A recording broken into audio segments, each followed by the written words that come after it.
All right, we're about to get started. If those that are still waiting to come on down, please do so. Fill in some seats.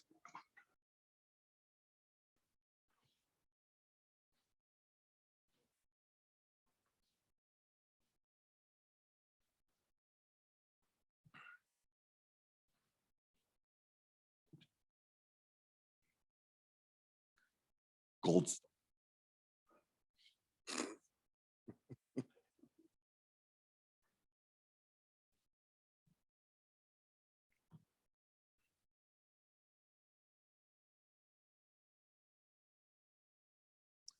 All right, ladies and gentlemen, we're going to go ahead and get started. I'd like to start off with introducing our next panel. It's going to be titled Technology, a Silver Bullet, because I couldn't come up with anything better, but hopefully, as Colonel Krieger told me, it's probably a good straw man, and we'll go from there. So that being said, I'd like to welcome our panel and introduce them briefly, and then we'll kind of frame the questions from there and the panel itself and let them have their time to talk to you guys, discuss some open things. We'll go about 25, 30 minutes with speaker comments, and then we'll open up the floor to questions. So start thinking already and be ready to ask them excellent questions. So first off, Rear Admiral retired Brett Heimbigner. In his early career, he was a Navy career, spent time with Navy Carrier Air Wings and Navy and Joint Targeteering and Intel and ISR primarily, focusing on long-range precision strike, things like JDAM, Tomahawk, employment, particularly in combat in both and across Iraq, Iran, and the Balkans. After 9/11, he spent time as the Navy and Joint Special Operations Director of Intel, or the J2, in Afghanistan and Iraq, over dozens of deployments. Again, also focused there on technical collection through airborne ISR, MQ-9s, terrestrial SIGINT, tech exploitation through the PED process. Hopefully some of my Intel folks are tracking on that one, and AI before it was popular. So there you go. He then spent some time as Director of Intel and Warning at NORAD and Northcom and NATO, particularly focused on North Korean missile blitzes and Ukraine 1 from 2014 to 16. Later, he stood up the Joint Staff Directorate for ISR operations for the SecDef and the Chairman of the Joint Chiefs of Staff, managing the DoD technical collections capabilities globally, everything from submarines, terrestrial, airborne, integrated with space, you name it, very focused on improving left of launch detection. And then last, he currently is now working with Raytheon Technologies. He supports NORAD and Northcom modernization to include defending North America from complex attacks, specifically cruise and hypersonic missile defense transformation. And of note, we'd like to thank again Raytheon for the generous gift funds that have allowed the Strategy and Warfare Center and the MSS department to put on this world-class symposium, advancing cadet education as well as warfighter and security horizons. Next, I'd like to introduce Dr. Jim Riley. He is an executive advisor in Booz Allen's aerospace business. As a space systems expert and former astronaut, Dr. Riley works to develop innovative solutions for space-related services, Earth systems characterization, and applications for a variety of clients, including the Department of Defense, National Oceanic and Atmospheric Administration, and NASA, and the intelligence community writ large. In addition to the aerospace business, Dr. Riley serves on our climate intelligence team, helping federal leaders tackle weather, climate, and scientific missions using climate technology, artificial intelligence, and other capabilities. And with over 25 years of multidisciplinary technical, engineering, and management experience and resource assets, he continues to focus on applications that are on Earth systems characterization and space systems development overall. Dr. Riley earned his bachelor's, master's, and doctorate degree in geosciences from the University of Texas at Dallas. Next, I'd like to introduce Colonel Miriam A. Krieger, affectionately known as Blitz, serves as a permanent professor and head of the Department of Political Science here at USAFA. Blitz is a distinguished graduate of USAFA, earned a Bachelor of Science in Aeronautical Engineering and 2 master's degrees as a George C. Marshall Scholar. And as a former F-16 pilot, Colonel Krieger previously served as a special assistant to the chairman of the Joint Chiefs of Staff and Deputy Group AOC right here at USAFA. She received her doctorate from Georgetown on the CSAF's Captain's prestigious PhD program, and she currently leads the Dean's strategic goal on preparing for future conflict and has done extensive research on nuclear deterrence, civil relations, and the future of an all-volunteer force. Next, I'd like to move to Dr. Anthony Tingle. He's the program director for the Institute for Future Conflict here at USAFA. He recently retired from the Army as a space systems officer and writes extensively on DoD science and technology policy. And to boot, he just came back from a week in Ukraine, and he has a few thoughts to share with us on that. And last but not least, Commander Andrew Gurla, United States Navy, is an instructor in the Military and Strategic Studies Department. Commander Gurla's surface warfare officer assignments include a tour as the anti-submarine warfare officer aboard the USS Chaffee, homeported in Pearl Harbor, and as a mission commander for Maritime Expeditionary Security Squadron 4, homeported in Portsmouth, Virginia. He is operationally deployed 3 times in the Western Pacific, as well as conducted numerous waterborne security missions throughout North and Central America. Let's give them a round of applause.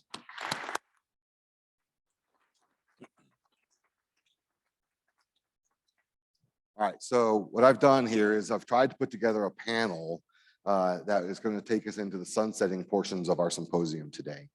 And yeah, I've already kind of alluded that silver bullet is kind of, a little bit of a straw man. It's something that, what I really want the team and you all to wrestle with here is what is the value and role of technology, particularly in the next decade. We've heard a lot about the what. We've learned and talked about the different types of systems. We learned a little bit about the innovation processes. Today, this panel represents a multi-service, multi-domain, operator to industry to warfighter perspective. Ton of experience sitting here next to me. And for everything from senior flag officers down to our FGOs and everything in between that has a very unique and varied perspective. So that being said, what I kind of asked the panel to do is take a look at technology and either come at it potentially from an enthusiastic perspective or maybe a more skeptical perspective. Something that asks the question, as a warfighter, and something that does change the character of warfare, as we've been discussing for the last 2.5 days or day and a half, almost 2 days now. Where is technology going to take us? But should we care, and how much of a role do we need to be concerned about as emerging and growing leaders to lead in an ambiguous and highly dynamic and highly changing environment? How much should we get wrapped up in that perspective? And so with that, I'm going to turn it over to you, sir. Thanks very much. First of all, thanks for letting the Navy take the coveted after lunch slot, particularly right before a weekend, particularly this time of year where I know a lot of you want to hit the slopes pretty quick here. So I'll keep this short. As was indicated by Eyeball, a lot of time executing combined strikes, both kinetic strikes with some of our long range precision strike assets, both Air Force and Navy, but also on the more direct side with special operations in Iraq and Afghanistan. And I would like to touch a little bit about how all that needs to come together, particularly for the much more sophisticated threats that we are facing today as a nation. A big plug for Air Force Special Operations. Don't know if I'm supposed to say that, but what a tremendous community. Spent a lot of time forward with them, and amazing integration that occurred, joint warfighting approach that really made a difference on the battlefield, and happy to chat with any of you about that. I got to tell a strike story. So can't acknowledge where the strike occurred, but we had a confluence of leaders that we wanted to kill, had been tasked to kill. Terrorist leaders, and we're using a lot of technology space to originally identify the locations. A lot of MQ-9s with cross-functional payloads, which was an advancement that occurred very rapidly with working very closely with industry. Then during this particular event, they came together. We identified them. The approvals took quite a while, hours in some cases. Luckily, I was working for General Petraeus at the time, and he was always on it and very quick to want to take action. Submarine off the coast, launched TLAM missiles because we couldn't get forces into the area quick enough. And unfortunately, the combination of the approvals due to the chain of command, the issues with just the time of flight of the weapons, subsonic weapons, and the long range flight. The leaders started to disperse, and watching this through the MQ-9s and satellites was difficult. And General Petraeus leaned over to me in the command center that we were in and said, can you speed up those missiles? So this goes towards some of the graphics that are behind me now. I don't know if we can advance that.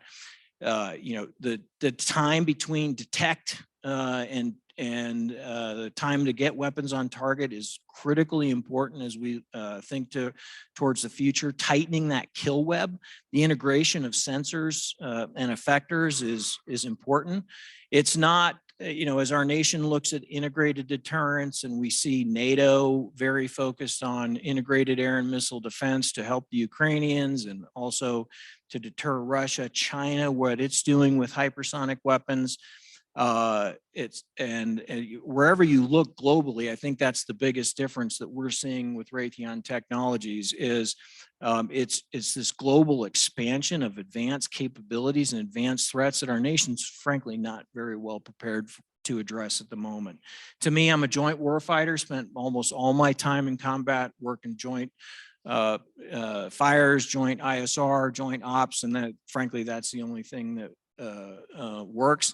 I'm a believer in the combination of technology and organization and man, train, and equip. What I'm hearing, these are some slides from NORAD Northcom. I don't know if their J2 went through some of this, but that's upper left-hand corner there that you see is actually a slide from them about how as a country we have a 360 threat that we now have to face. It comes from submarines off the coast with hypersonic weapons. It comes from air launch platforms like the mass cruise missile strikes you're seeing in Ukraine.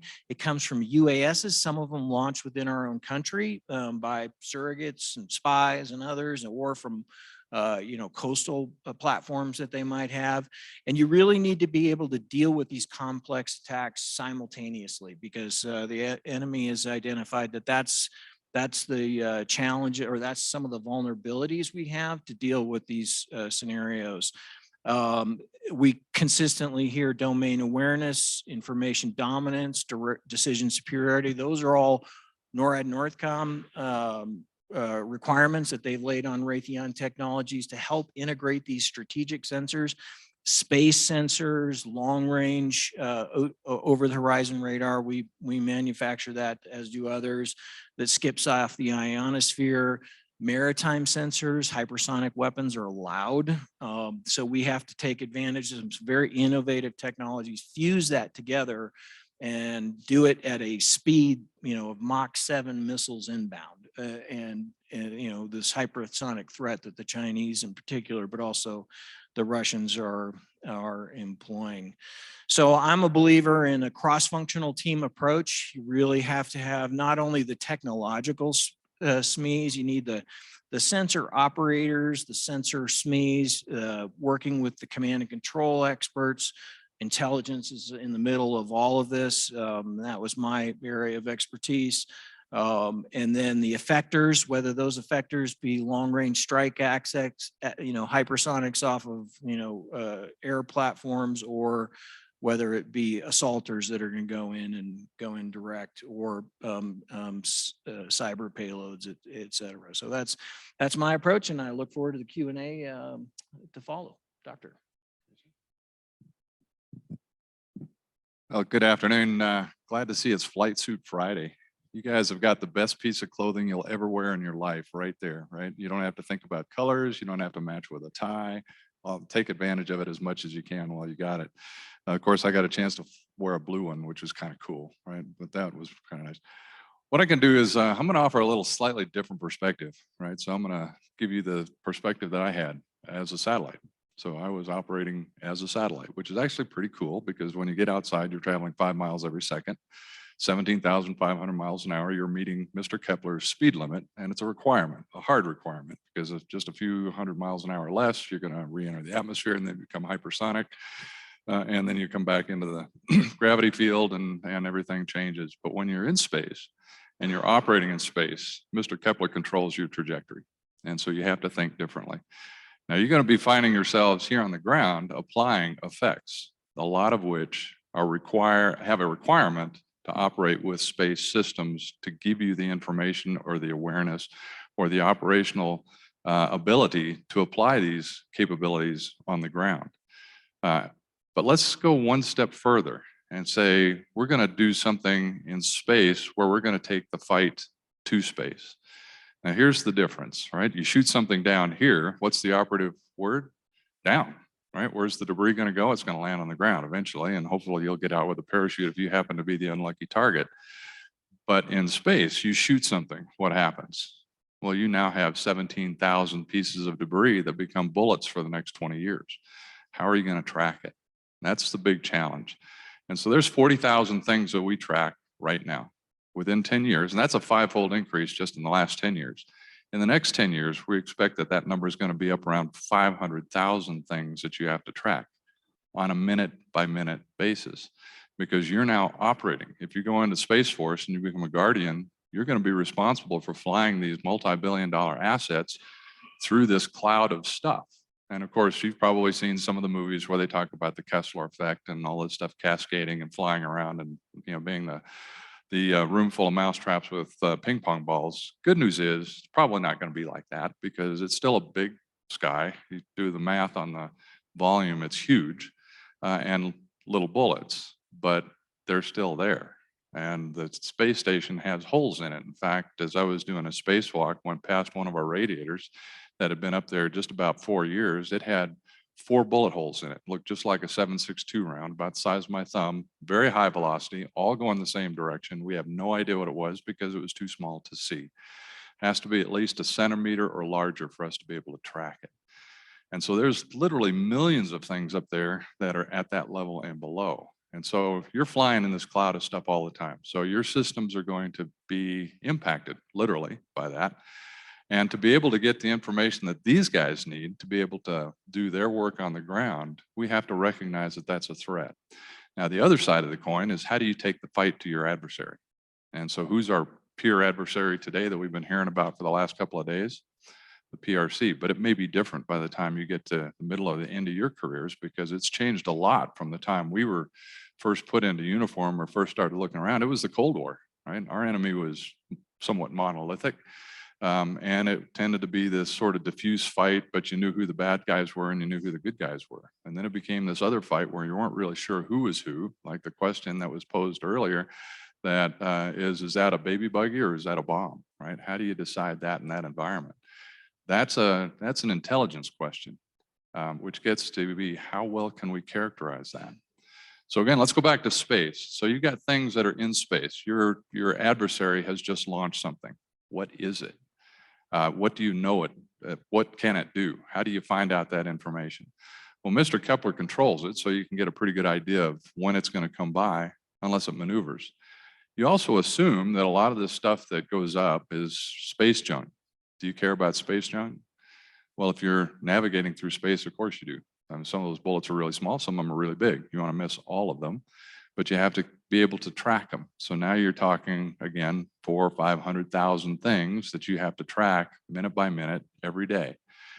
The sun decides to burp, the atmosphere, the upper atmosphere increases in density, and it only has to increase a little bit because it's a v-squared term. And then you have a big change in your Mr. Kepler's velocity. You go from 17,600 miles an hour to 17,500 miles an hour. You're in a new orbit. And now it's your job as a guardian that you're going to tell everyone else where that thing is. And you have to tell them as well as you can right now so that they can operate their spacecraft. And you have to now give them conjunction alerts that say, hey, by the way, this thing has changed its orbit and it's coming at you. The challenge is to be able to forecast that. And it's like the weather here in Colorado. Forecasts are as good as the last 3 minutes, right? And then that's going to change on you. Same thing happens in space. As soon as you start thinking you have a good forecast on that thing, it's going to change on you because it's back into the atmosphere again every time it comes to perigee. And so now 400,000 things, big data problem. It's a data fusion issue. Good news is it's a lot like data fusion problems in a multi-int in terrain that you're doing terrestrially, right? To characterize a battle space, you have basically a number of different sensors. You need to figure out how to combine all that information, calibrate it, validate it, and then present it. Now, that last part is the challenge because you can't operate, as somebody else said earlier today, you can't operate at the speed of meetings. You have to operate at the speed of light. and be able to move fast, because the change is going to happen quickly. And you have to get that alert out so that you now have the ability to counter whatever your bad guy is doing. Now let's go one step even further. Let's say you want to mess with the bad guy. That's the fun part of this job, right? Is getting out there and messing with them. Now, do you want to shoot it? We've already established. How many of you would like to shoot something in space? Well, everybody should raise their hand because that's spectacular, right? Well, that's a bad idea, right? Because you generate tons of debris. Russians just did it a short while ago, generated about 1,500 trackable items, and there's probably 50, 60,000 things that we track within that cloud, all of which can impact your spacecraft and cause you to have to move. So what do you want to do? You probably want to either deny, degrade, or destroy, but not destroy kinetically, the capability of your adversary. And so now it changes this art of war a little bit. What can you do to them to deny their ability to operate? Well, what's the first thing you think of? And this is an open question. I'm a teacher too, by the way, so I'm going to throw you a question and I expect you to answer, right? Or I'll answer for you and then give you a bad grade. No, yes, sir. Jamming, right? What else can you do? Say again? Seize their asset? Yeah, or you can disable their ability to operate that asset, right? Jamming might be one, and it's very effective and it's low cost. But what's another one that we'd use a lot? It wasn't a weapon when I was in school, but it is today. What do you guys hear all the time? Starts with a C. Cyber, right? Cyber is a great weapon, but it's also very likely to be a one-shot weapon, because once you've launched it, they can see it, and now they can start countering that one-shot weapon. So you have to have a pretty good capability, a good quiver to be able to launch multiple weapons. Changes the art of war, right? It also changes your OODA loop somewhat, right? When you think about that. And I'll leave that for the questions for you guys to throw that at me. So a little bit about my background that wasn't in there was that I was a Navy reservist, and so I was a space systems expert, they call it, in the space cadre.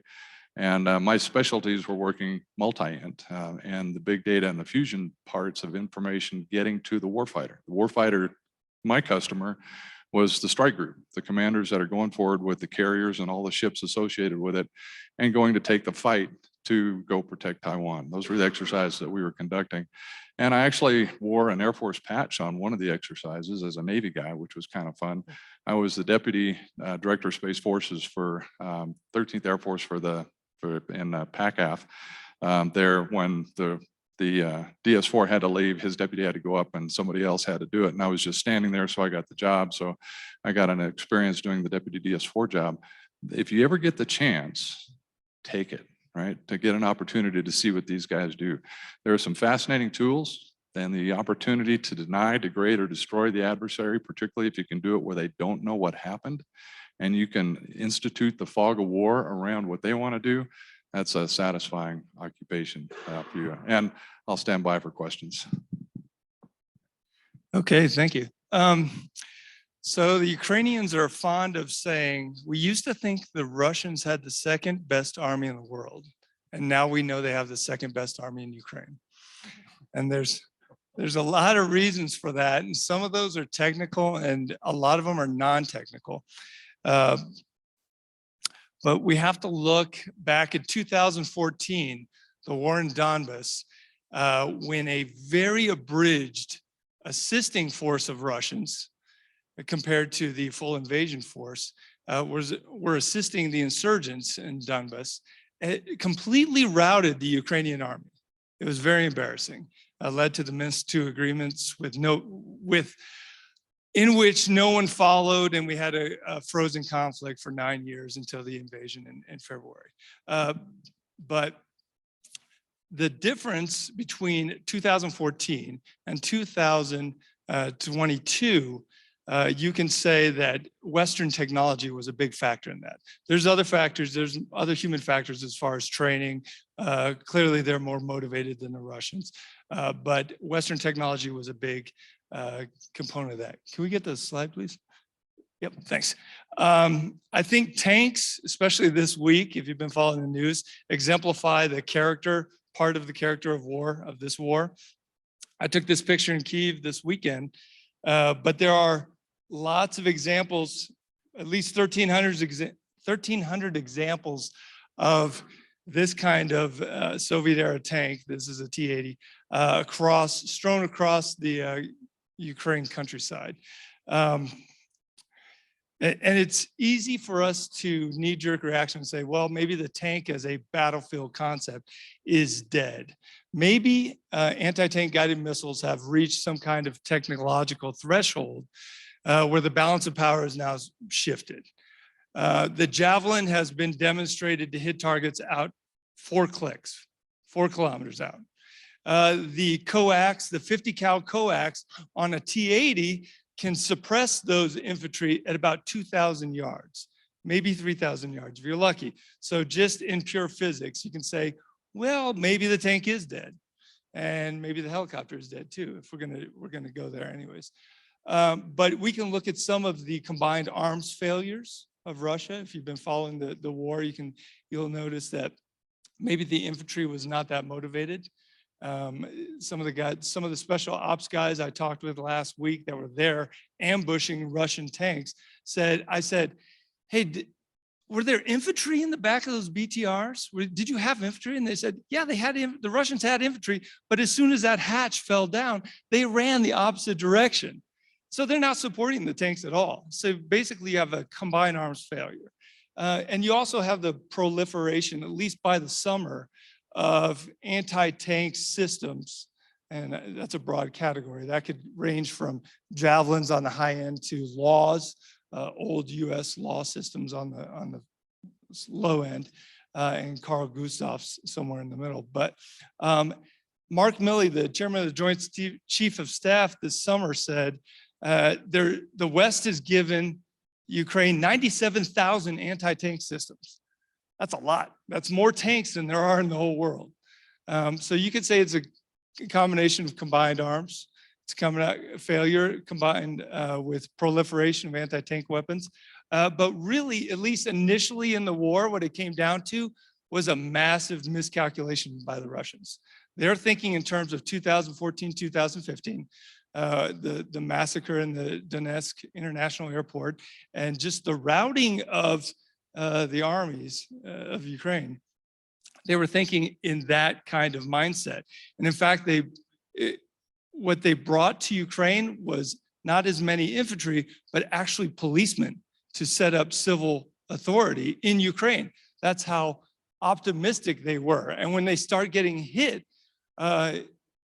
in the outskirts of Kyiv, not by javelins and NLAWs, because the volunteer battalions and the 72nd Brigade who were defending Kyiv didn't get NLAWs, didn't get any javelins, but they didn't get NLAWs until about 2 days before, and they were trying to figure out how to use them on a PDF file on their phone. So they didn't use NLAWs. What they used were RPG-7s. That's what you don't hear about in the news, and the Western supplying of arms to Ukraine was that if they didn't use those RPG-7s, the war would have gone completely different in the first 2 weeks if they took Kyiv. So as far as technology goes, I kind of look at it with a little askance. But the war has evolved into a high-tech war since February. So now the war we see now is dominated with HIMARS, Stingers, Javelins, NLAWs, soon to be Patriots, Abrams tanks, Challengers, Leopards. And we can talk about the efficacy or the estimated efficacy of 30 Abrams tanks against a front that, if you were to draw the front of Ukraine, the battlefront, it would stretch from Munich to Madrid. It's a lot of area to cover. So it's a physical problem as well as a technical problem. But this war is not only a technological war, but it's a war of attrition and sustainability. And what it comes down to is the will of the Russians to keep throwing bodies at the problem and the ability to hide those casualty numbers from the general population, and the West's will to provide high-tech weapons and the ability to provide those weapons because we're running out of those weapons to keep killing Russians. So I guess two things to take away from this is we need to be careful about the lessons that we learn, especially when we're reading open source.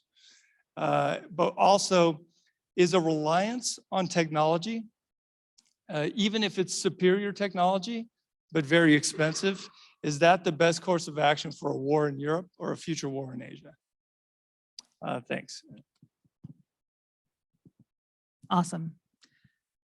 Hard to follow what you've heard so far. So I'm going to try and give you a warfighter perspective. I'll tell you from the get-go, I'm a political scientist, so I'm predisposed to be skeptical of technology, but you all are going to operate with technology in your careers, right? So I want to give you a little bit of a tactical level. So I can't, thank Dr. Tingle enough. I mean, the lessons that we learned in Ukraine, a 21st century war being fought with 20th century equipment and a wide variety of strategies to include things that might look more like World War I, like trenches on the front lines. But what it shows us is that technology matters, but it matters less than some of the enduring things that I think you're learning right now, right? It matters less than alliances, for example. It matters less than supply lines and sustainability. It matters less than leadership. It's hard to imagine someone other than the charismatic Zelensky being as effective in rallying the world to Ukraine's aid, or at the operational and tactical level, that military genius that Clausewitz talks about, right? The innovation that's happening there. And it matters less, candidly, than a cause that's worth fighting for, right? Ukrainians aren't running away from the battlefield, they're running towards it. And so those are all good lessons to learn. But here, I'm gonna go ahead and give you kind of the warfighter perspective. No way technology is a silver bullet. It absolutely is in some cases. I think about hypersonics, right? It is the big scary monster we're trying to kill, right? It's more likely to cause war or cause escalation or get us off of the de-escalation ladder than it is to actually save us from some conflict. But you are gonna have to operate. How many of you wanna fly in here? Okay, oh, that's good. That makes me feel good. All right, nice. You're gonna have to operate with highly technologically advanced aircraft. Any people who wanna fly the F-35 here? All right, good. So the F-35, you have got to be able to fly with all of the Gucci, amazing things that we can't talk about in this room, right? And access to GPS and access to targeting systems and intel and link and everything else you can get in order to maximize your effectiveness in combat. You are also going to have to fly without all that stuff. Because if you think for a second that our adversaries don't see that as our comparative advantage, access to all of that targeting and navigation and linked information, and that they won't go after that, they absolutely will. So you have to be able to accomplish the mission on the high end of warfare using all of that amazing stuff. And you also have to be able to accomplish the mission when all of that stuff fails you, right? That's a huge spectrum for you as an individual pilot or an individual Intellis or an individual space operator to straddle. But you got to be able to do it. It's one of the pros and the cons of the technological warfare that we operate in now. Let me give you, since we don't have a huge tech advocates here, I'm going to give you a couple places where I think technology is going to make a difference in the battlefield you are all going to fight on. All right. The first thing I'm going to tell you, and this is going to sound a little crazy, right? Exoskeletons. We are not that far off from a army force who can field exoskeletons in battle. That's going to be a game changer. And it's going to be a game changer not for the reasons you think. For sure, it's going to enhance your individual ability to run further and faster, to be stronger and more connected in the same way I am in my fighter jet, right? But more than that, it's going to allow us to recruit from across the country in a way we haven't been able to do for a while, right? We are no longer going to be looking for the best and the strongest or the best and the fastest. We can get the best and the brightest because it's not going to matter how much you can bench because you're going to have a robot to do it for you. And that's going to be huge, right? That's going to fuel that innovation that is going to make a difference on the battlefield. Second area I think technology is going to matter is in drones. As you might imagine, those of you in the Air Force in this room, there's a lot of you. It's a high barrier to entry for a nation to have an Air Force. We are expensive.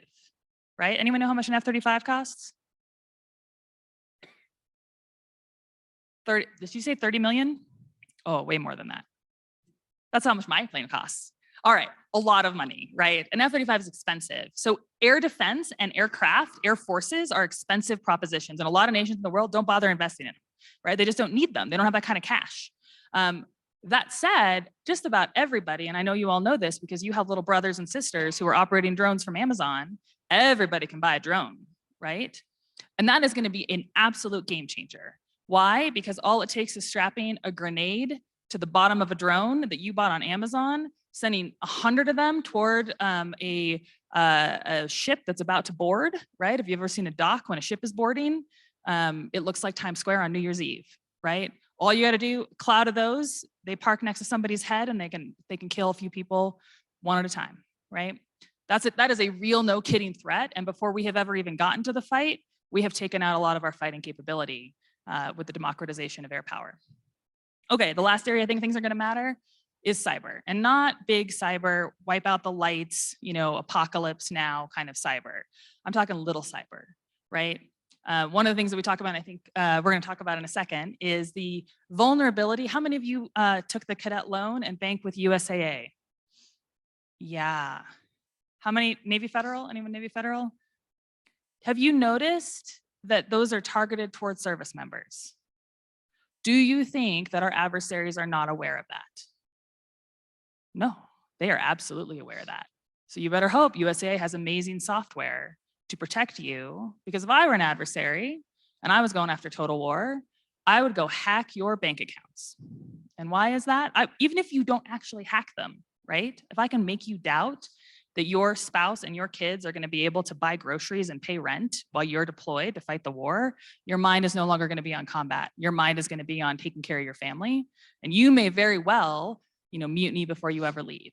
So cyber has the ability to hit us where it hurts in a way that even if we could turn the lights off, you're going to still make a difference in the battlefield. So I'll wrap up because I know I want to have lots of time for questions, but none of these technologies are new ideas, right? The ability to convince people, the ability to hit you at home, that's not new, but technology allows us to do it faster. It allows us to do it more subtly. It allows us to do it with less warning, and it allows us to have a broader and deeper effect than we ever had before. So I'll leave it there.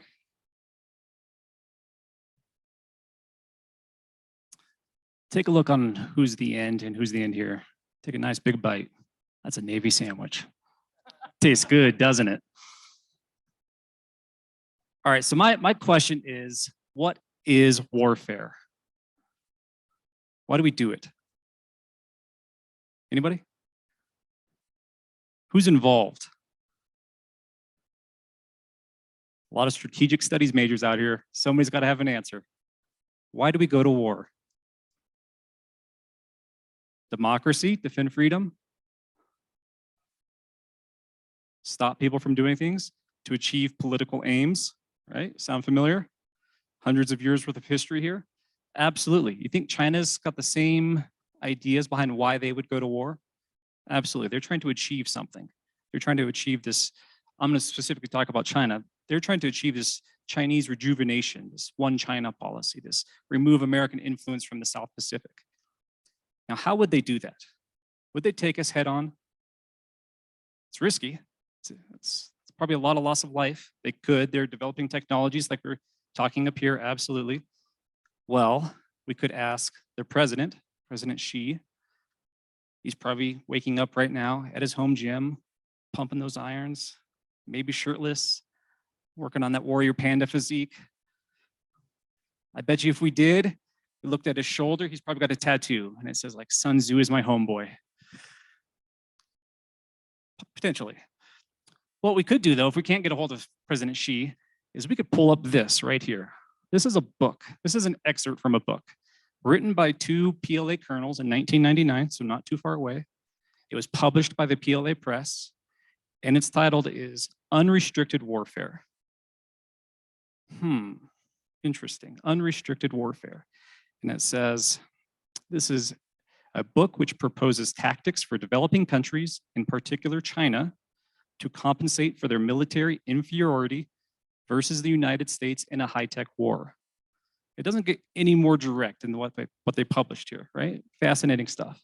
A couple of things they talk about. The first rule of unrestricted warfare is that there are no rules. Nothing is forbidden, especially for the little guy. So if you're in their shoes and you're a little guy and you have all this technology, you've got tech everywhere across the world. Would you attack us head on, military via military, or would you look at other ways and means to potentially achieve those same political objectives using technology? I know if I was China, I wouldn't. One of the first things I'd look at, how do we impact American society? Well, tons of examples out there. I'll just give you one because I'm in the Navy. What if they were to use their technology to shut down all of our major ports? Long Beach, California, Puget Sound, Galveston, Savannah, Newport News. They just implant a Trojan horse or a bug or a virus using technology to achieve political aims, right? We shut down this port, those giant container ships where we get a lot of our stuff. We can't unload those. All of those are, ruled by computers. And if they shut that down, how do we respond? I don't know. That's tough, right? Or as the colonel here talked about, going at the families. I should have asked this at the beginning, but if somebody were to Google me right now, Andrew Gerla, I bet you by the time I'm done talking, you could find who my parents are, who my wife is, where my children go to school, where my brother and sister are, where I go to church. All of these different things you could find out about me, which means you could find out about you as well. So if I know your squadron is deploying, I can look up every single person in your family, and guess what? If you're getting calls that say, hey, there's someone in a car outside, they keep driving by and it's creeping me out, and that's happening to everybody in your squadron, golly, is that impacting squadron effectiveness using technology? So I'm just throwing this out there. We have a lot of really cool toys here, but at the same time, technology can be viewed differently depending on how you're going to approach warfare. We typically approach it through the American lens of meet me on the battlefield. They may not, so just consider that. All right. Well, with that, I appreciate everybody's time and comments. I'd like to open it up to questions. We got about 15 minutes for questions. We'll go ahead and get the mics there going. And while we're bringing those out, you guys are thinking about it. I see a hand in hand. First question. I see one back there. It looks like one over here potentially. Nice to meet you. I'm Cadet Third Class Liam Champagne. I have a question about exactly what you were talking about, going against China and more of an unregular warfare, or well, irregular, but it's not exactly irregular, is it?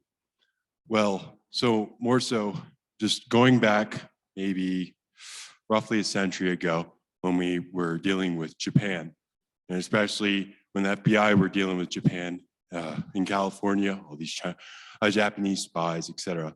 How do you foresee us rehearsing many of the lessons that we've learned in the War of the Pacific with a direct and the indirect conflict with China? I'll quickly go on this. I'll go direct. I'm taking off my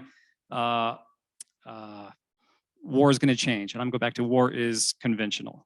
I think China, incredible historians, right? They study history better than anybody because they want to learn from people's mistakes.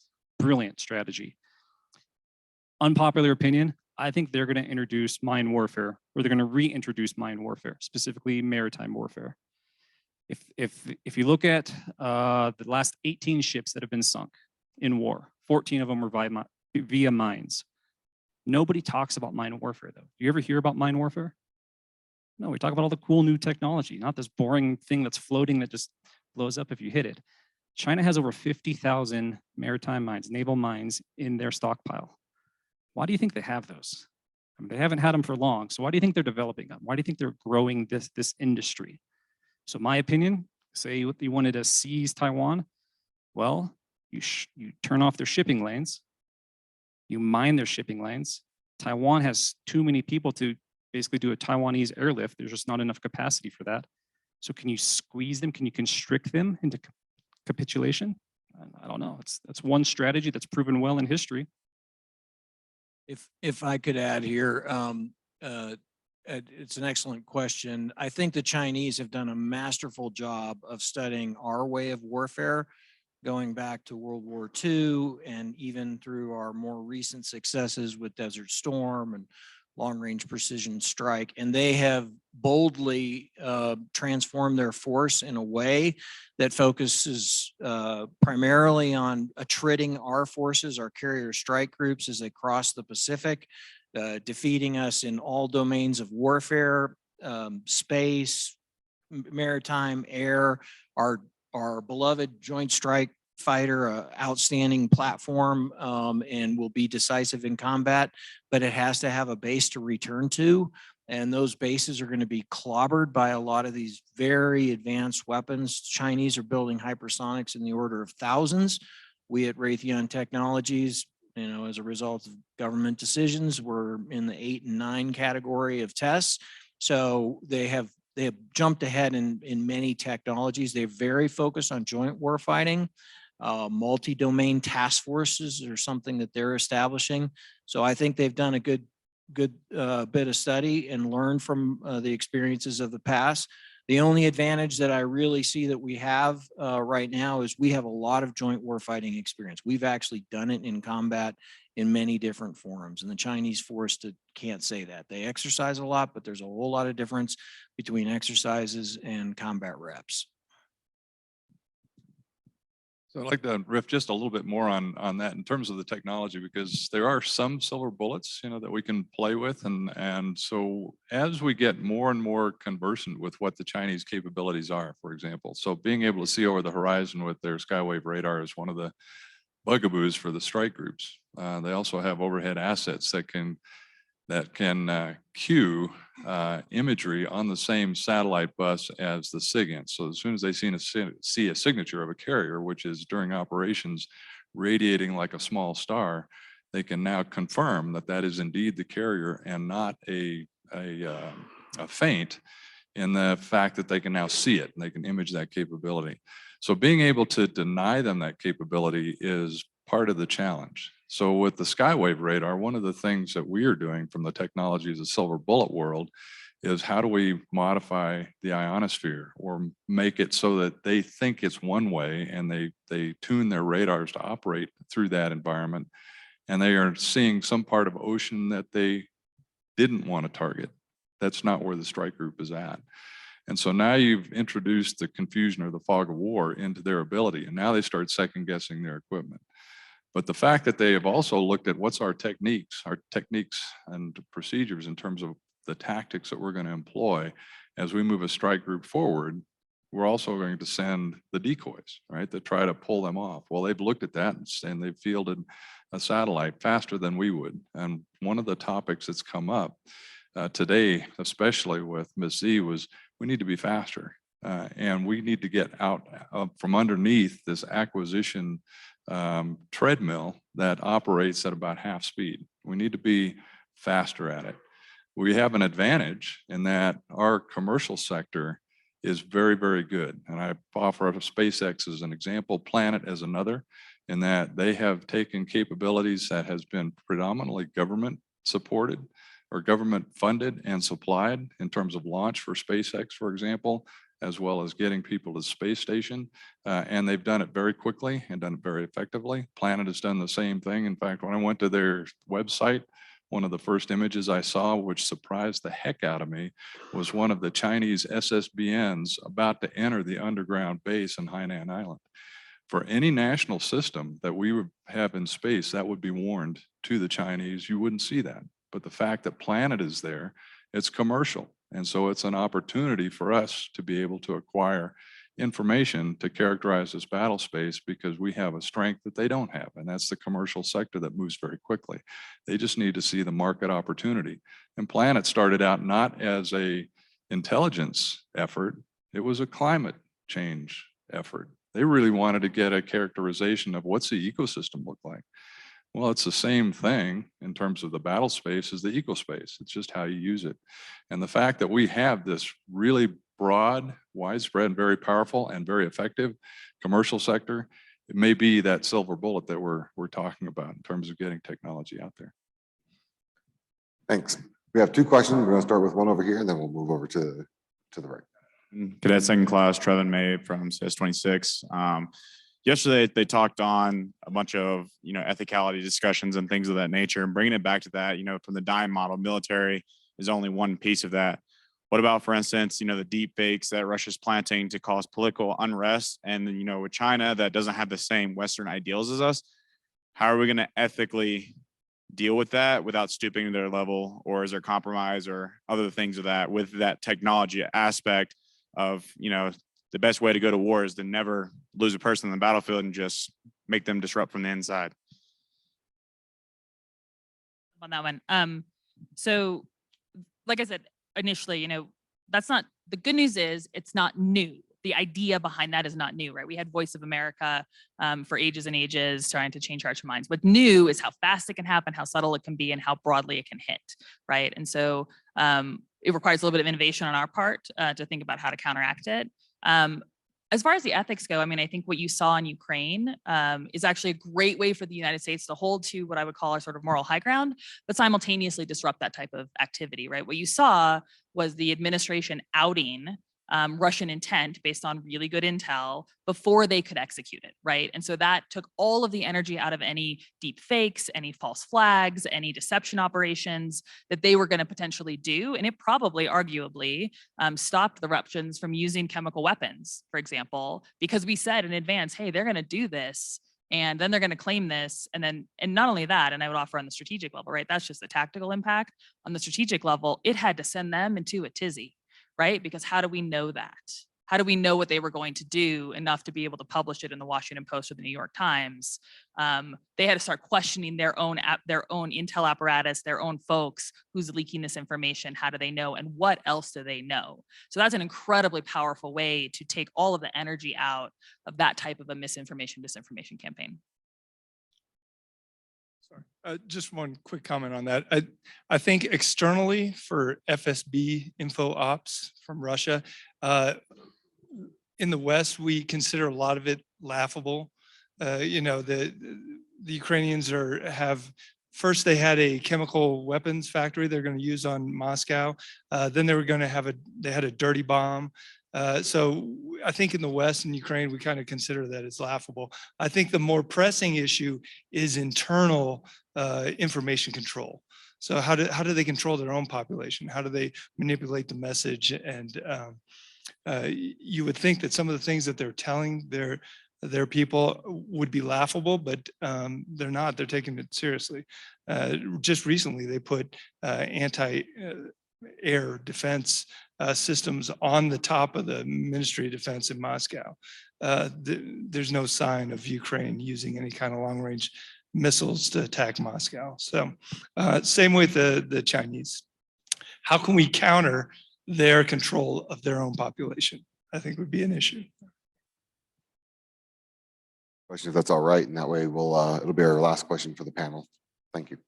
Good afternoon, C2C Patrick Jackson. My question is actually very similar. It's continuing the discussion on information. With my own personal experience, you go on Instagram, you go on Reddit, you go on all these different information, news sources, etc. It'll talk about aid packages to Ukraine. You go into the comments, every single comment says, I don't know why we're giving this to them. The gas price is $1 too high in the US. I talked to General Schwedo about this, and he bet me, I think about $20 that he would be able to trace every single one of those back to a Russian or Chinese bot. How do we counter something like that? I'm going to quasi hop on that because I'm curious what you all think. We don't have time for everybody to discuss this, but I think you all probably have better answers than we do because it's a wicked problem. It is a tough problem. And I'm just curious. Teams me a message. How do we solve this problem? Because I talk about it in my class all the time and we haven't come up with the panacea quite yet.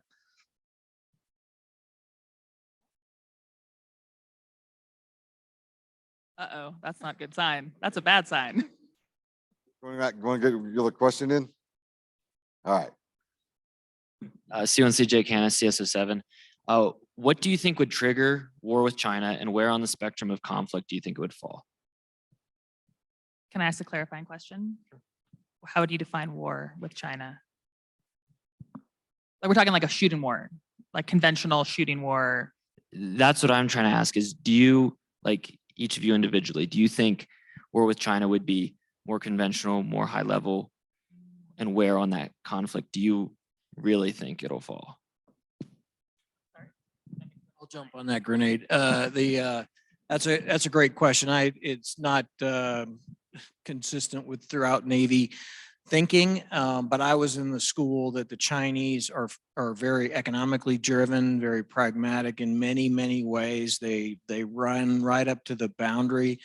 And I think the minute we were to get on a fleet on fleet, Air Force versus Air Force fight, it would quickly be de-escalated by leaderships who would see the dramatic, and as we moved up into the nuclear threshold, I think they would stand down rather rapidly, because we're not in a place where either side's going to be able to win. Us prosecuting long range strikes into China would automatically move us into a domain. If Guam were to be attacked, et cetera, we're going to get into a threshold, and I think it would stand down. So I don't see the type of fight that we're currently dealing with Russia. So let me just offer a little bit of a counter to that. And in fact, when you look at Taiwan and what do they have to be able to do? And the execution based on the last set of things that I saw, which is now admittedly a few years old, they could do it within a matter of a couple of days to 3 days if they do it right.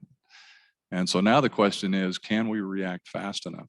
And that's got to be, and if you read any of the, and you imagine you probably have, read some of their policy doctrine in terms of how to execute that capability, they look at it from exactly that standpoint. How do they keep us from moving west in enough strength to deny them that capability? Today, they could do it. It's just now making the decision to do it. Xi has been very consistent in what he says, and that it's a reunification. It's going to happen, and it doesn't matter how it happens. It's going to happen, and he's got a timeline in his head, and he's talked about it, and it's not that far away. When that trigger gets pulled is going to be an interesting one, and it's probably, in my opinion, is going to be a political one. He's going to look at our leadership and go, who's going to be the one that's going to sit back long enough to make the decision to execute that allows them the de facto capture of Taiwan within the 3 days? Because once they have it, at that point, you have to ask the question, if you're the president of the United States, do we go to war at this point? Because that's when you will be seeing casualties in Guam. You'll see casualties in Japan. You'll see casualties in the fleet. Do we want to pay that price? That's going to be an interesting, problematic question for the administration to act. I want to say something also in regard to something you said earlier at the end of your panel, which I thought was great. And it's a requirement that's getting to be diffused. But when we came up, I'm sure we will all echo the same thing. The military is by its very nature apolitical. Constitutionally, we're constructed that way, and it's there for a reason. But the fact that you mentioned it was important from what I heard today, because there's a lot of pressures. And I just walked out of federal government service in 2021 in DC, and I can tell you, if you ever want to understand what real psychological warfare is, go to DC for a while, right? That place is really a different environment. But it's important to remember that and be absolutely ruthless about staying apolitical. And that's for the military. And from where I came from as the director of the USGS while I was there, science has to be there as well. Science is apolitical. And I'll tell you one thing for sure that you're hearing today: climate change is not your biggest threat, right? That's a political statement coming out of DC. You probably are very aware, your threat are the people that we've been talking about. The big threat is that. And that's the one that's going to drag us in. Great question. Thanks, Jake. All right, ladies and gentlemen, thank you so much for great questions in the Q&A sessions. Thank you so much for the insightful discourse and discussion that we've had today. We have a small parting gift just as a token of thanks, again, on behalf of the center and the department. It's not a sandwich, but if you want a sandwich, you can grab one on the way out. Please feel free. But we just want to say thank you so much for your time. Thanks, guys. Thanks, sir. Thanks, Jim. Thanks, Tony. Appreciate it. Thanks, Blitz.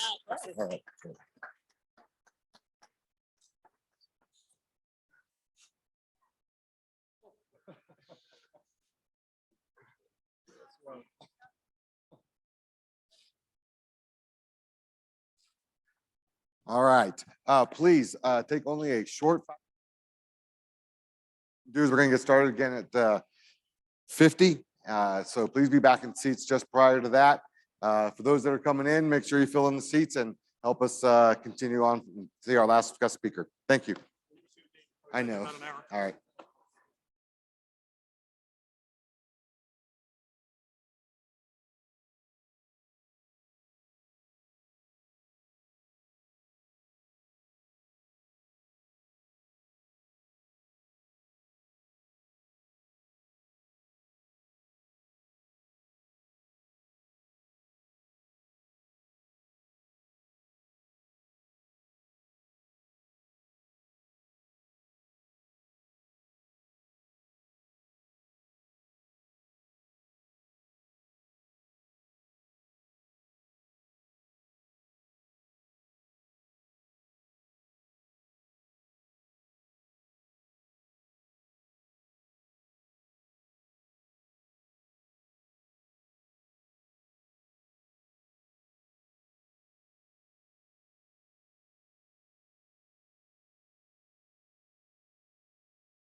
All right, everybody, let's go ahead and take our seats. Come on down. Please fill in the chairs here.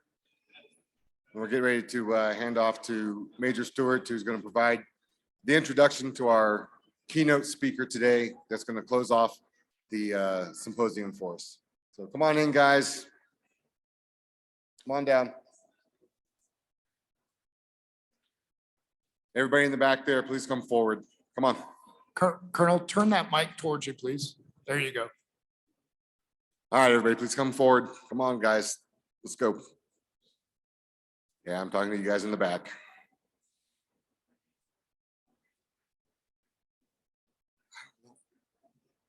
I don't know any of them.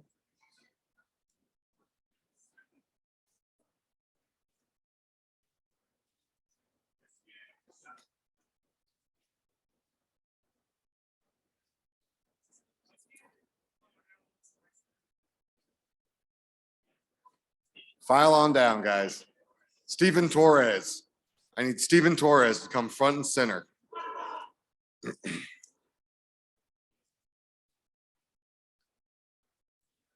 on, guys.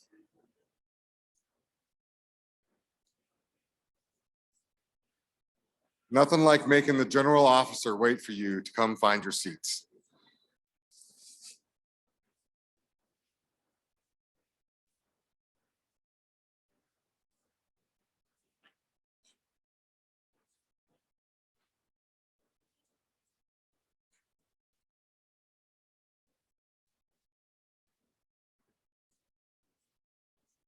Yeah, I see you guys. Keep on coming. Keep on coming. There's seats up down there. Come on.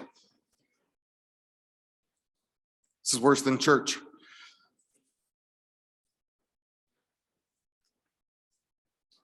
All right, for sake of time, and so we don't delay any longer, continue, please come on in, but I'd like to turn it over to Major Brian Stewart, who's going to introduce our final speaker for today. Thank you.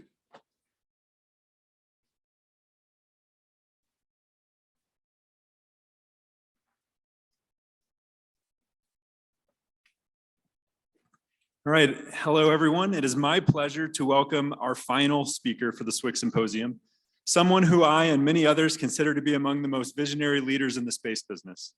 Lieutenant General Shaw is currently the Deputy Commander, U.S. Space Command. He is a Massachusetts native and entered the Air Force in 1990 as a distinguished graduate of the Air Force Academy with a degree in astronautical engineering and a minor in Russian language. He then attended graduate school at University of Washington, studying aeronautics and astronautics, where then Second Lieutenant Shaw authored his thesis entitled Optimal Control Designs for an Inverted Cart Pendulum Array. Light reading if anybody is interested. Lieutenant General Shaw has served in a multitude of air and space operations and staff positions, to include assignments as Chief of Special Information Warfare Plans at 32nd Air Operations Group, Chief of Special Technical Operations and Joint Task Force Noble Anvil during Operation Allied Force, Operations Officer of the 25th Space Control Tactics Squadron at the Space Warfare Center, and he is commanded at the squadron, group, wing, and numbered Air Force levels. He transferred from the Air Force to the Space Force in 2020 upon his promotion to Lieutenant General. He's a frequently published author, and his most recent work, Sailing the New Wine Dark Sea, Space as a Military Area of Responsibility, was published in the inaugural edition of Air University's Either, a journal of strategic air power and space power. Even more recently, interviews with Lieutenant General Shaw regarding the historical context and significance of past, current, and future human progress in space were published by Wired Magazine and Politico. Lieutenant General Shaw, thank you for taking the time to speak with us today. Okay. Thanks, Brian. All right. Hey, good afternoon, everybody. All right. So so first a reality check. Happy Friday. Happy Friday afternoon. I think I'm the last speaker in this 3-day event. And so I'm the last one separating many of you from a trip over to Habs or maybe hitting the slopes maybe this weekend. Anyone going to go do some skiing this weekend? You're local. All right. A few of you. I'm going to head to Beaver Creek on Sunday for 3 days. So might see you there if any of you are going there. And we got and some of you, I mean, we got a lot of great USAFA cadets here too, but I think we got a few elsewhere. So we have some folks from Boulder. Is that right? We have any? Oh, this whole front row. Right, you're taking the front row. Okay, welcome. Thanks for coming. Good to have you here. My son's a senior at Boulder right now, aerospace engineering. And I'll talk, he's still thinking about Space Force, maybe. And then I think it was the University of Minnesota. I think we got some folks here too. Is that right? They departed? Oh, okay. Well, it is a long drive back up north there. So, hey, so here's what I want to do. I want to talk just a little bit about some big thoughts that we're thinking about at U.S. Space Command about the space domain. A lot of what you've heard here over the last 3 days has mostly focused on the terrestrial domains, and maybe a bit about space being an enabler to those domains.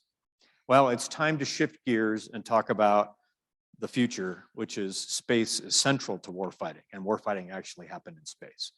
So I'm going to talk about things, and I'm going to be intentionally provocative.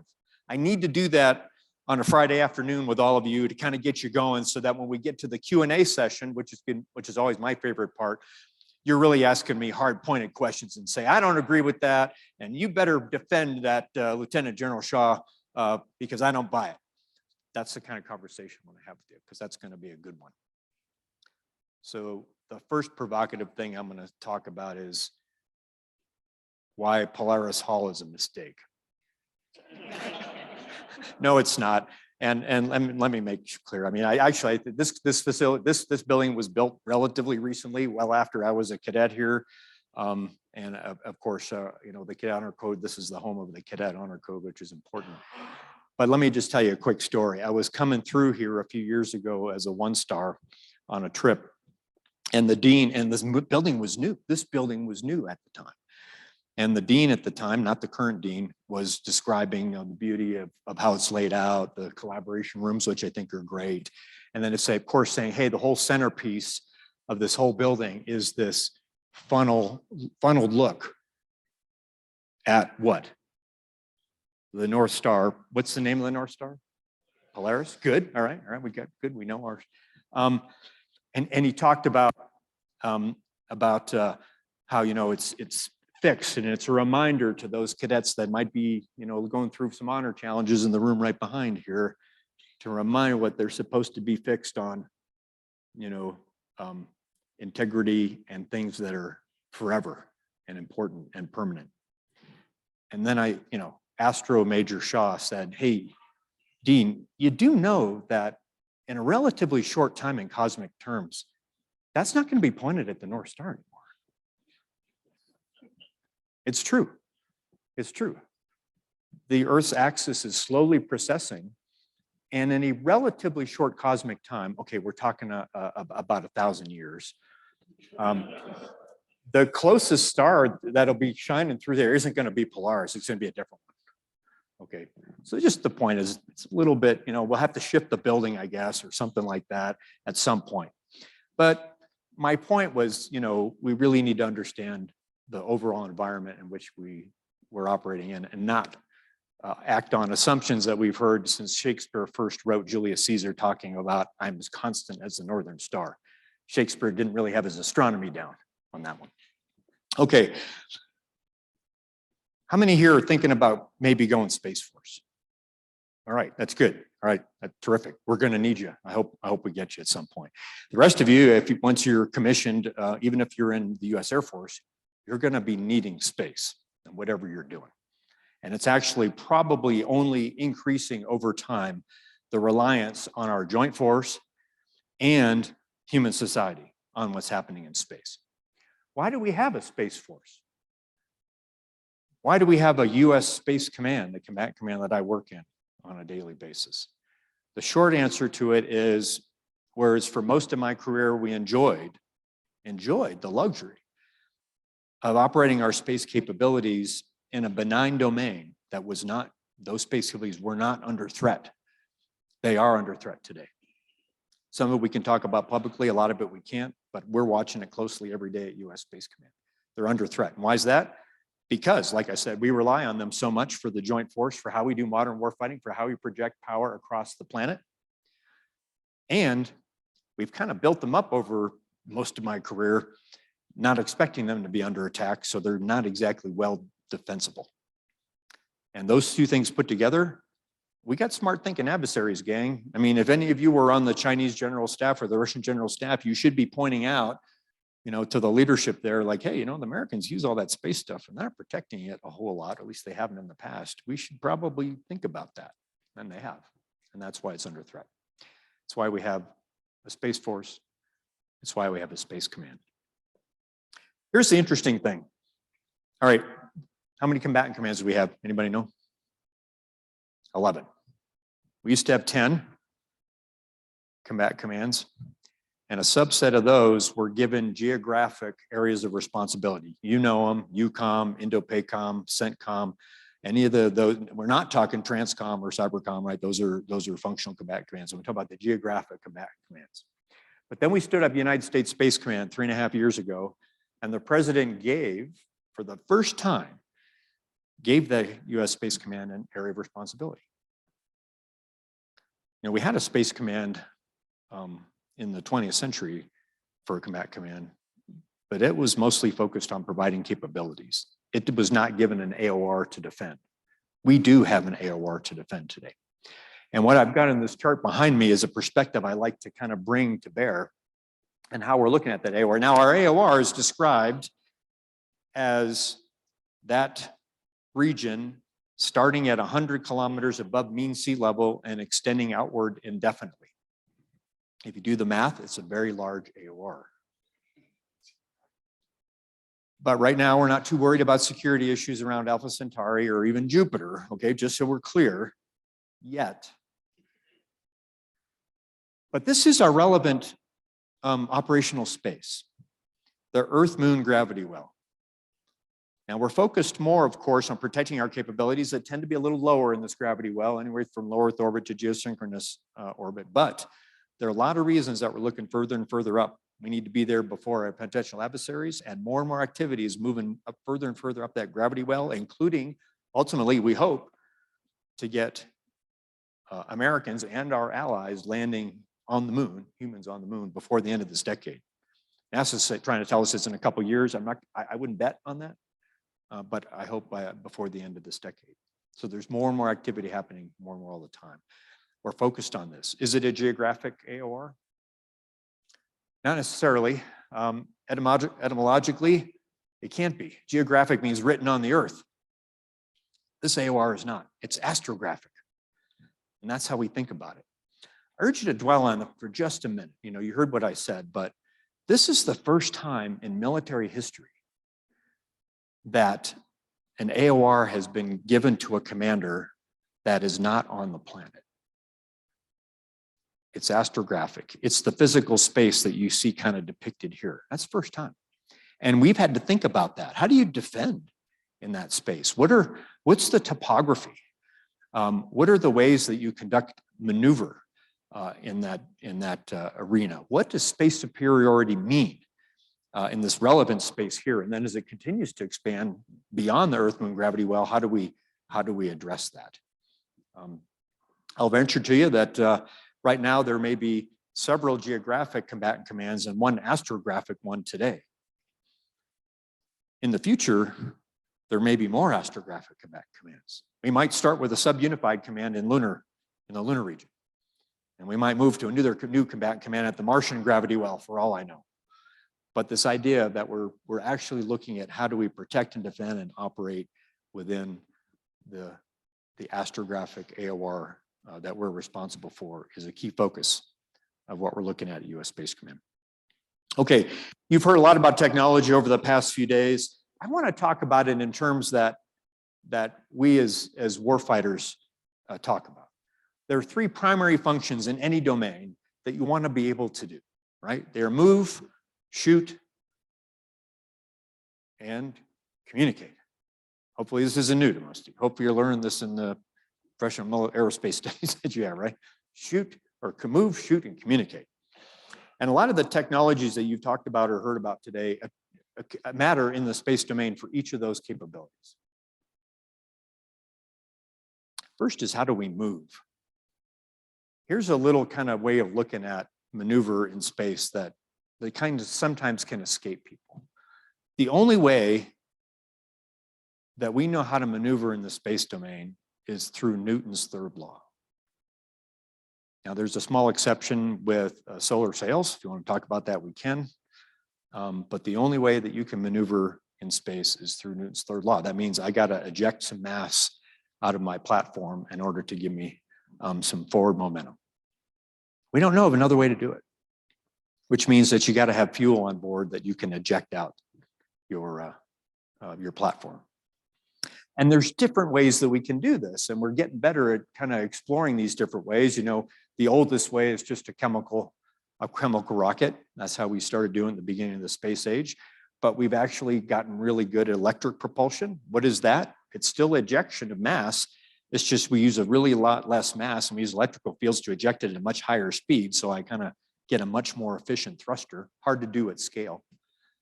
There's a lot of talk about nuclear electric thrust, which is still kind of the same thing. It's how do I eject mass as quickly as I can, most efficiently as I can in order to maneuver. But we haven't really figured out how to do that yet. And that's probably the next barrier. But even that all fits on the space of how do I maneuver in space, and that's only using Newton's third law. If we can find another way to do it, that'd be a game changer, a real game changer.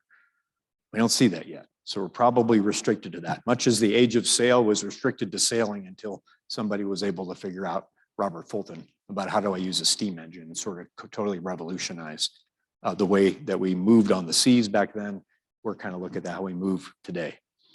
Let's talk about shoot just a little bit. I think that the future of weaponry in space is going to be directed energy. Why is that? Space loves directed energy. It doesn't attenuate like directed energy through the atmosphere does. It can travel for very long distances. It's the same thing for electromagnetic interference or electronic warfare over very, very long distances. And so those way we see those and perceive those in the air domain here on the planet, just think about that capability is multiplied in terms of range and intensity and power by a lot in the space domain. So won't talk too much more about that. We talk about it in Q&A as we go, but I think those are the key probable weapons of the future in space. And then communicate. Here's a feature we're going to have to deal with as we go forward. And you talked, some of this conference talked a little bit about quantum computing, quantum communications. The further and further, the larger and larger that our AOR, our operational battle space gets, the more we're going to be constrained by the speed of light, which is the speed by which we can communicate. And this will be something that will actually have to drive to some effect, to some extent, autonomous platforms and platforms that can kind of react tighter than we can maybe do via some sort of remote mechanisms because of the lagging communications due to the speed of light. Now, quantum communication might help with that though. Quantum entanglement and our ability, if we can really hone on that, then that allows us to maybe get over that challenge where the relationships between quantum particles actually can be instantaneous rather than with speed of light. So how do we get at that, and how does that inform communication for space platforms in the future is another kind of exciting area where we're headed. So that's move, shoot, communicate. Above all of that is how do we actually really constrict our decision cycles and make our capabilities in space be able to operate faster than a potential adversary in their OODA loops. You talked about artificial intelligence here this week. I've heard it's been called anything from revolutionary to a scam and points in between. Is that right? Well, it's probably anywhere in between on there. I tend to think it's probably capable of being revolutionary though. And here's why. Hey, for me, so a lot of people and again, a lot of panels talked about it this week and probably give you insight. I'll just give you my insight. A lot of people refer to AI, a lot of refer in a very broad sense. Almost anything that is better than what we're doing today is AI, right? An algorithm that moves faster or ability to compute faster and such. The game changer for me that really kind of changed my way of looking at it is a few years ago. So I'm a lifelong chess player, right? And there was a series of experiments done a few years ago with Alpha Zero. It used to be Alpha Go, even further back. And hopefully maybe some people talked about that this week, where it's like, how can AI learn the game of Go by itself and then play it and beat masters? Then Alpha Zero came along and it was generalized to also play chess. And I think it was like 4 or 5 hours they gave Alpha Zero, the rules to chess and say, go figure out how to play this game. And it learned on its own how to do that. And then they pitted against some of the best computerized chess engines in the world, and it beat them most of the time. But what was interesting is that and if you look at this on YouTube, there's some great discussions about it. Even grandmasters of chess that watched how Alpha Zero played chess said, it's like an alien. It doesn't play chess like a human. It has completely different ways of looking at when you would sacrifice pieces and approach. It's far more aggressive. And their theory was, we just think it's thinking, so it's just seeing patterns that humans cannot see, that it can leverage risks and sacrifices to win games along those lines. That was sort of when the light bulb went on for me. It's like, it's not going faster or making fewer errors than humans. It's actually finding patterns and doing things differently. That's, I think, a true test of where we'll see artificial intelligence in the future, is when we employ it in maybe space problems we have, or air problems we have, or any other problems we have, and it finds ways of using the physical world and the capabilities it's given to do things that we didn't really ever kind of think of as humans, because it can see patterns deeper than we can. I think that is kind of what sets things apart.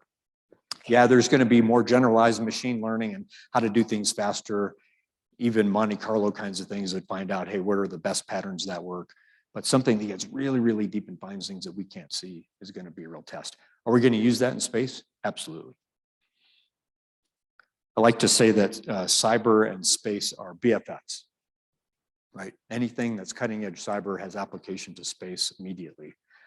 We're going to need autonomous platforms and platforms that can do machine learning and ultimately artificial intelligence to whatever degree we develop it, that we want to be better than an adversary is bringing artificial intelligence to bear. And use that, especially in the bigger and bigger expanding spaces, warfighting arena, to win fights in deep space when we need to. A little bit about hypersonics. I know that was a topic of conversation. I'm guessing that almost all the discussions on hypersonics had to do with platforms that are traveling within the atmosphere. But the Chinese did something interesting a year ago. They launched a platform from China, heading westward, by the way, which is rare, right? Normally we're heading eastward to get the Earth's rotation, but they launched it westward. And it was one of their hypersonic glide vehicles, but it actually went into orbit. And it stayed in orbit for less than a full rev around the Earth, and then re-entered and came back in again, flew into China, and then went after a target. Did you guys talk about that this week?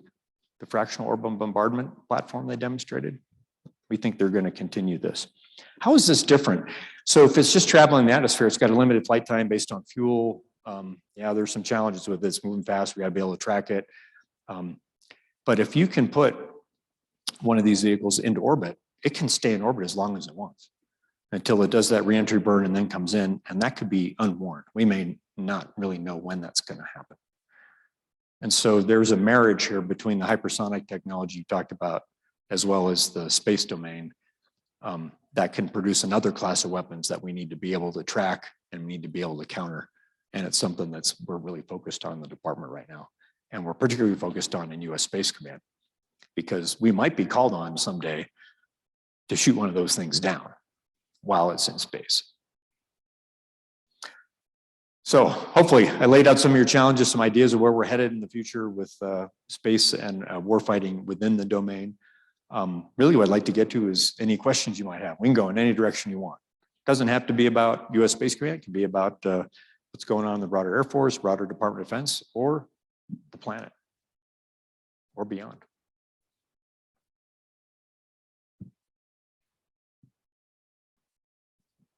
I'll get it started, sir. Okay. Bruce Byerly, class of '89. Good to see you, sir. CS-14. In terms of future war fighting, what do you see in terms of space being the supported commander, whereas maybe the air component is a supporting commander? So would this be an example of where the JFAC's going to shoot down a FOB reentry vehicle, for example, or are there other things as well? Yeah, so I thanks, Bruce. That great question, especially from class 89. That's terrific. All right. Hey, so this is worth a little bit of time.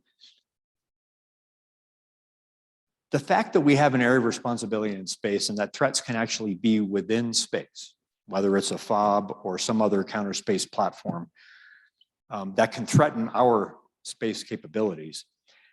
When you start to pull that thread, you realize exactly what you said. Normally, we usually think, and by the way, even at Space Command, we think most of the time we are a supporting combatant command. We're supporting Indo-PACOM or we're supporting EUCOM. That's why we exist, right? We got these space capabilities to help joint warfighters in the terrestrial domains. But there is I believe, a growing market share of potential scenarios where Space Command would be the supported command, meaning other combatant commands are assisting General Dickinson, my boss, in taking care of things in the space domain. I think that's your question, right? And reaching into that domain from the terrestrial domains. That could be intercepting a FOB, it could be electromagnetic warfare, it could be a variety of things, or it could be other things. It could be taking out other counter space threats in the terrestrial domain before they maybe get launched, if they're land launched, or an aircraft that's got an ASAT weapon on it. You know, I don't need the JFAC to take that one out before it threatens one of our satellites. So what you're seeing here is that the space AOR kind of forces us to think globally. We kind of have to. You know, we may need EUCOM to assist in countering a Chinese low Earth orbit satellite that's being used in an Indo-PACOM fight. That is automatically a global and what I call a supra-global fight, because it's bigger than just the globe. It's all that you see there. And so I hope that's getting at your question, Bruce. But yeah, so we're really looking doctrinally at how does this work, and really you kind of come to the fact that combatant commands in a global conflict are mutually supporting. It's mutual support.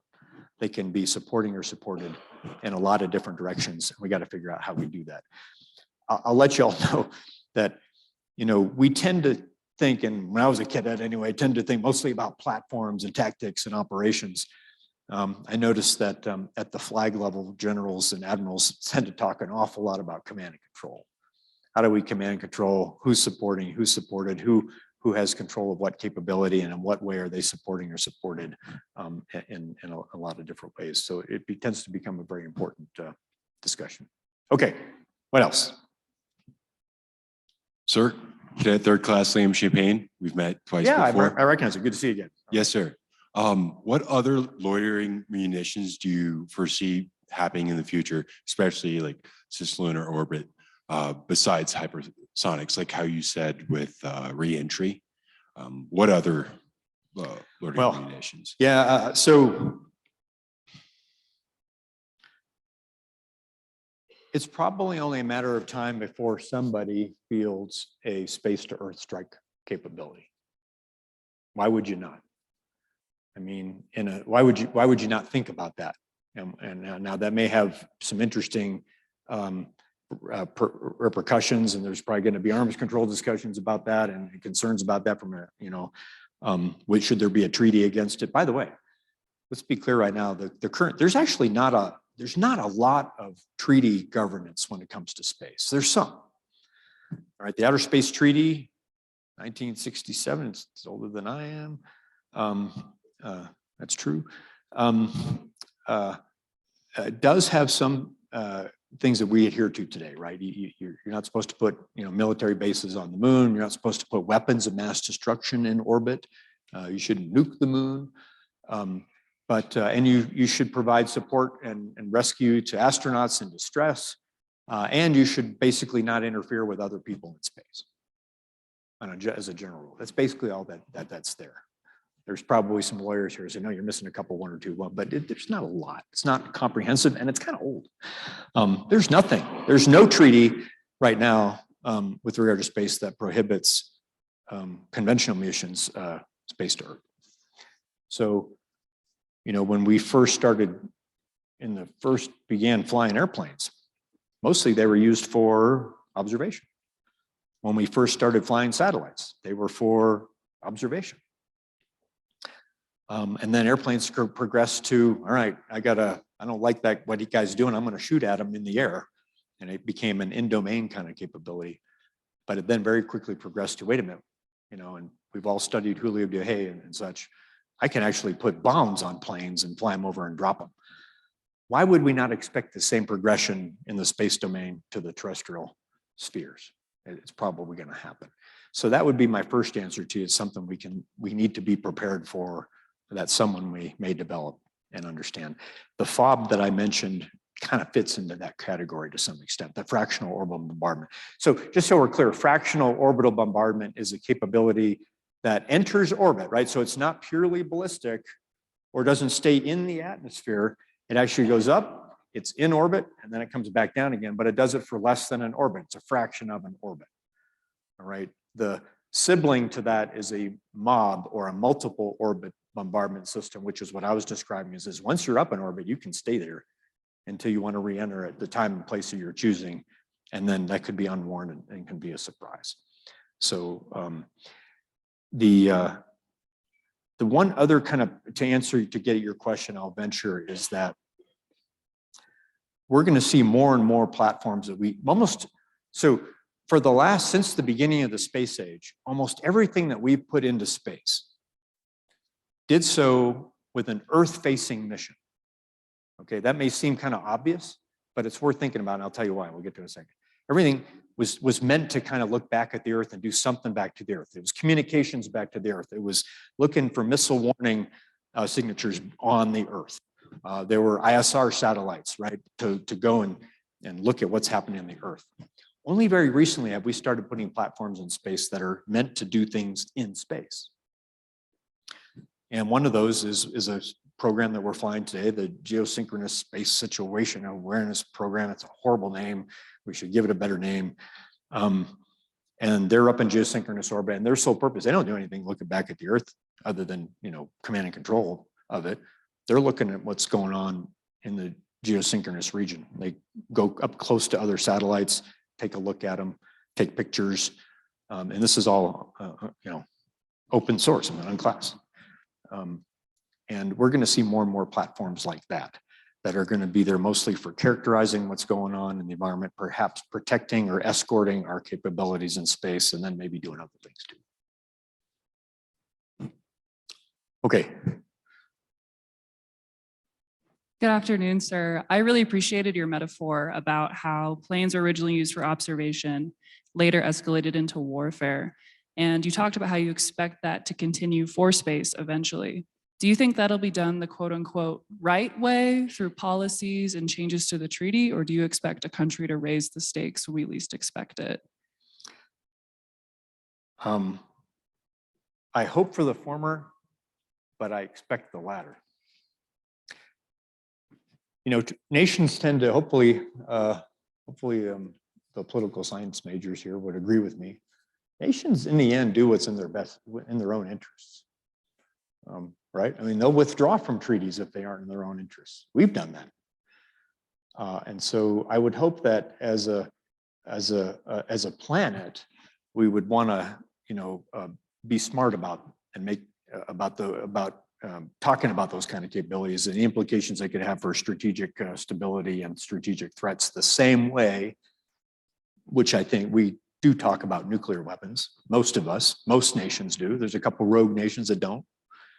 And so I would hope we would talk about it like we do about nuclear weapons writ large, but I also expect there may be some nations are going to do whatever they want to do on their own. And we have to be prepared for that. Okay, please. Hi, sir. I'm Cadet First Class Nora Ashoff from Cadet Squadron 33. And a lot of times with space especially, I feel like we talk about the defensive aspects of it and in terms of how we can prepare against our adversaries. I was wondering if we're taking any comparable offensive action in order to prepare for a potential war that's going to take place in space. Okay, so here's a provocative statement. Chinese space capabilities, not their counter space capabilities. Okay, counter space, we understand the difference, right? Their counter space capabilities are things that are meant to go and hold our space capabilities at risk, right? Chinese space capabilities, which means their capabilities they use to support their terrestrial warfighting, missile warning, SATCOM, position navigation timing, and so on. Their space capabilities will kill more allied warfighters in a future conflict than their counter space capabilities will. Right?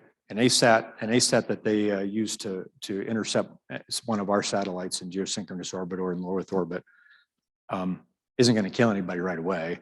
It might have an effect on a battle that might result in casualties indirectly. But their space capabilities are cueing long-range weapons and kill webs that have a direct impact on warfighting and could directly kill allied warfighters. So if you start with that fact, of course we have to think about how we're going to hold that capability set at risk. The president would expect us to be able to do that. The Secretary of Defense would expect us to be able to do that. So yes, we're looking at that. I have to stop there. I have to stop there in terms of talking further. I'm not, if someone wants a follow-on question, I'm happy to talk about it. I hope it would make sense why we have to look at that, right? And by the way, Chinese use of space capabilities, their own space capabilities for warfighting is only increasing as well. They continue to launch more and more and more and better capability all the time.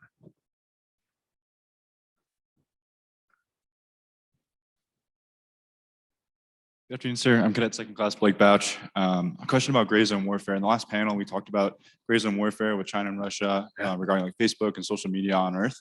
What do you predict in the future gray zone warfare might look like in space? Yeah, no, that's a terrific question. I'm sorry I missed that panel. I hope I won't be redundant or worse, contradictory. Although if I am contradictory, then they're wrong. I believe we will. We absolutely will. By the way, I hope they talked about it. You said social media is what I mostly heard you say, but cyberspace writ large, right? It's going on all the time. You know, there's probing going on all the time. There are actions that are hard to put attribution against going on all the time in the cyberspace arena. To a much lesser extent, but it exists. It's going on in the subsurface arena and the oceans. It absolutely will happen in the space arena going forward. Some of it's kind of happening already. There's an awful lot of electromagnetic interference going on out there, and we can attribute some of it, other we can't, but there's a lot going on, a lot of it's intentional already. As we move further and further out into this battle space, the attribution gets more and more difficult. I think there will be a lot of cat and mouse and mischief going on in the gray zone. Absolutely, there will. And so, yeah. And the best thing we can do is advance our space domain awareness architectures to really try to make it as transparent as we can as what's going on there, to be able to attribute and therefore deter that kind of activity. So it's a great question. It's a great point. Absolutely, it'll happen. It's already happened a little bit and it'll happen more. Please. Cadet First Class Wolf Lawrence, CS-37. You talked about our adversaries' counter space weapons. I want to know how we as U.S. Space Command are going to be able to defend our assets against those. Yeah, so, you know, here's the strategic answer. It's layered defenses. There's no one fits all solution. It's going to have to be a series of things that we do that are the architectural and then the operational or the tactical layer. And so just some examples. When I talk architectural, I can't give you a better example than one that exists already today, and that's SpaceX's Starlink constellation. Now, I hope most of you hopefully know what that is. For those of you that don't, over the last few years, SpaceX has launched thousands. I think they're closing in on 3,000. They may have exceeded 3,000. I can't lose count because they're just putting up so many all the time. They just put up another one a couple days ago, another 60 satellites. So let's say it's 3,000 satellites. And by the way, so that's fact number one. Fact number two, hopefully most of you are aware, is that Elon Musk shipped several thousand Starlink terminals to Ukraine early on in the conflict, and Ukraine's using those for a variety of reasons, a variety of capabilities, to do command and control, to do comms, and also to kind of be connected to the outside world. And Russia loves Starlink then, right? No, they hate it, but they can't do anything about it.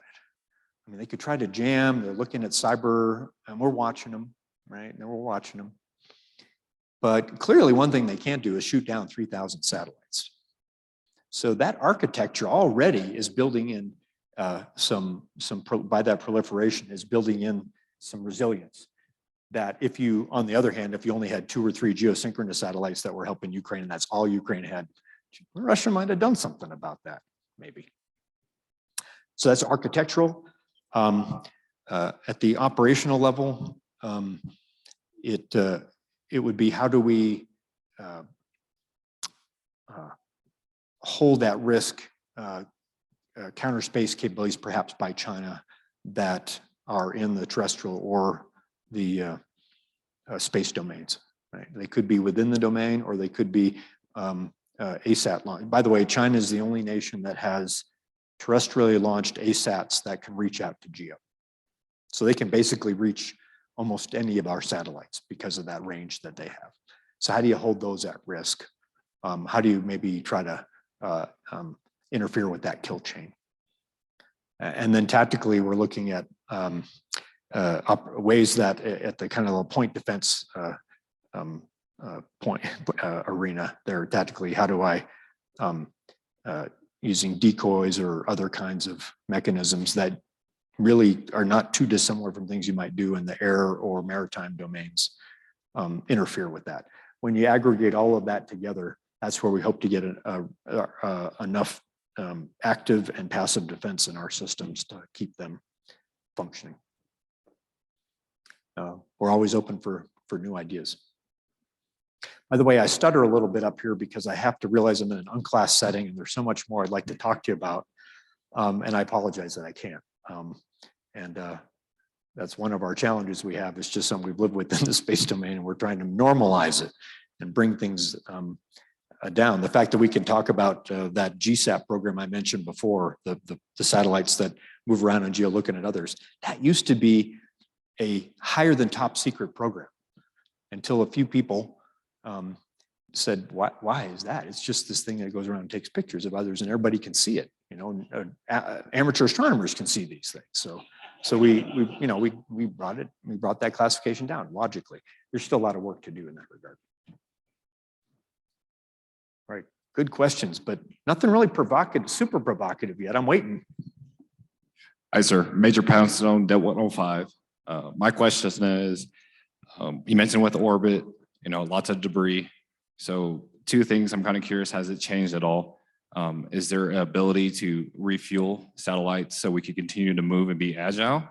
And has there been any progress in removing that debris so there's less movement required? Yeah, so you've hit on a number of good things. So I actually was back in DC earlier this week and I gave a talk that was about a new concept we're developing at US Space Command. I didn't talk about it earlier because we only had limited time, but I'll mention it really quickly, just give you the Reader's Digest version. Dynamic space operations. So as I talked about earlier, most of our space systems are Earth-facing. So what do? We leverage Kepler. Now Kepler gave us this wonderful gift. You put something up in an orbit, and once it gets in that orbit, it kind of stays in that orbit. You do all realize that once we put a satellite in geosynchronous orbit, it's not like constantly thrusting like an F-35 to stay there. It's in an orbit. It's a constant energy orbit. It just stays there. And the same thing in low Earth orbit. And we've designed our Earth-facing missions, all of them, ISR, SATCOM, wherever they are, to leverage Kepler to be able to do those. The in-domain platforms that have missions within the domain, they don't really benefit from being Earth by being in Keplerian orbits all the time. We want them to maneuver as much as they possibly can for various reasons. All right, the GSAT program I mentioned is a good unclassified version, right? I wish I had unlimited fuel on those things so they could zip around and take a look at every Chinese satellite. But we actually gotta drive them like you do a Toyota Prius. You gotta really save that fuel because it's only what it's got on board. And I gotta make that satellite last its lifetime of X years. So what you're asking is a good question. How do I kind of maneuver without regret? How can I, especially for those in-domain platforms, operate them on operational timelines that I want to, rather than constrained by the consumables that they have on board? It's a terrific question. There's two primary answers to that question. One you hit on, and that's on-orbit servicing. When are we going to have refuelers in space? I think we will. I think we're going to see it pretty soon. I think we'll want to do that for a lot of our satellites, and not just ones that have Earth-facing missions, but the ones that are maneuvering around in space. Another solution, though, is to commoditize them, meaning give me a new satellite every 2 weeks and I can do whatever I want with it. I don't have to make it last for years, right? I think we'll get to some of that too, with smaller and smaller satellites, just like Elon Musk is doing with Starlink, 60 at a shot. He's got thousands of them up there. I think a combination of both of those things will happen. And so we'll probably have, this is all a much broader look at logistics architectures in space and how we'll develop those over time. You had a second question that talked about debris. All right, so I've been a space, aficionado since grade school. And it bothers me. It bothers me that we have thousands and thousands of pieces of debris that we're tracking on orbit, and the danger that that could represent to future space activities of any kind, right? We're actually in the Department of Defense responsible today for tracking all that debris and letting NASA know if there's a piece of debris that might threaten the International Space Station. We'll do the same thing when they're sending astronauts through the Earth-Moon gravity well all the way to the moon. We'll help them in that regard. I hope we can find ways to mitigate this debris and get some solutions out there. They have to face two primary challenges, though: getting rid of the space debris. Neither one of them is easy. The first is just the technology to do it in the first place. And then the second is the business case, the economics of it. Is it worth it? How do we fund it? Right? I could probably send up a satellite to gather every little piece of debris, but that's thousands of satellites, probably. And then I got to figure out a way to kind of get rid of it. And then that's not cost effective right now. We need to find a way to get after it. So the debris is a problem. We need to start, first of all, by not creating any more.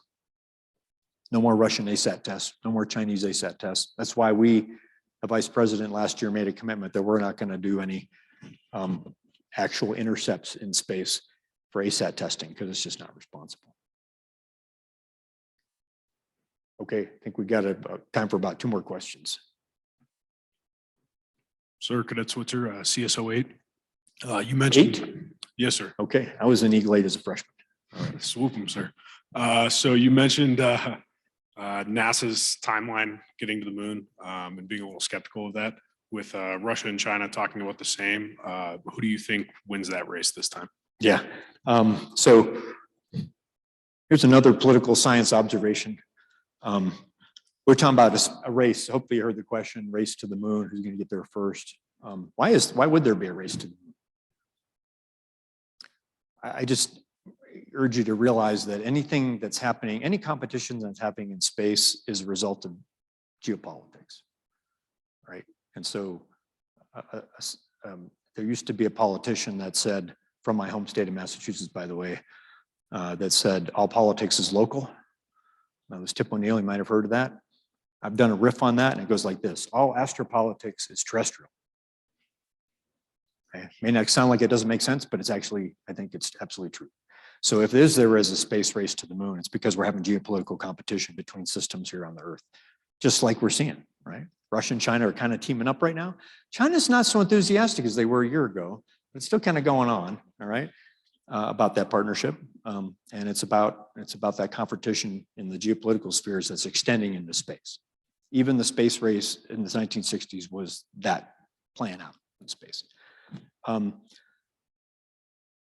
If that plays out, I hope that, I think you'll see us as a government respond quickly if we see that we might be falling behind.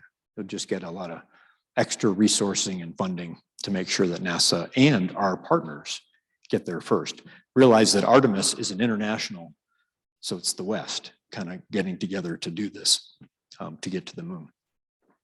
Here's another mistake, by the way, we could make. We may get there first, But the Chinese have a plan for long-term sustainment. They're going there and they're going there to stay.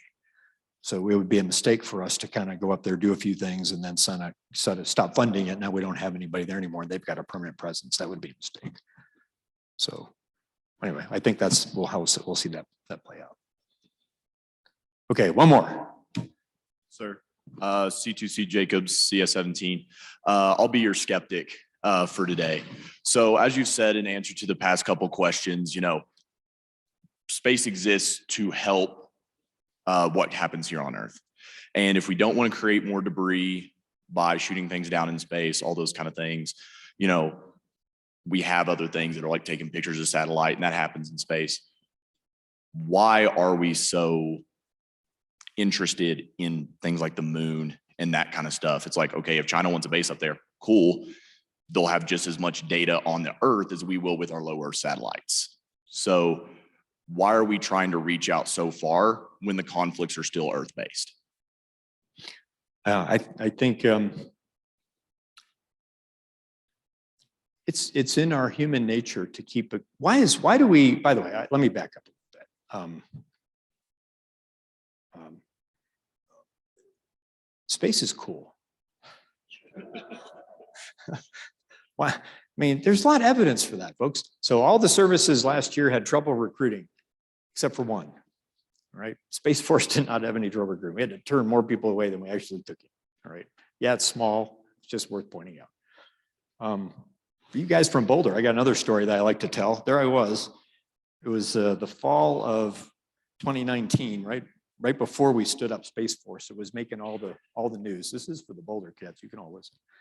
And I was actually up having dinner with my son and his two roommates up in Boulder, all aerospace engineering majors. And conversation went to, hey, do you think there'll be a Space Force? And at the time I was the deputy commander of Air Force Space Command. Doesn't exist anymore. That used to be before we had a Space Force. And I was like, yeah, I think it's going to happen. I think that we're going to have a Space Force. And all three of them, my son included, said, none of us would ever join the military. We joined Space Force.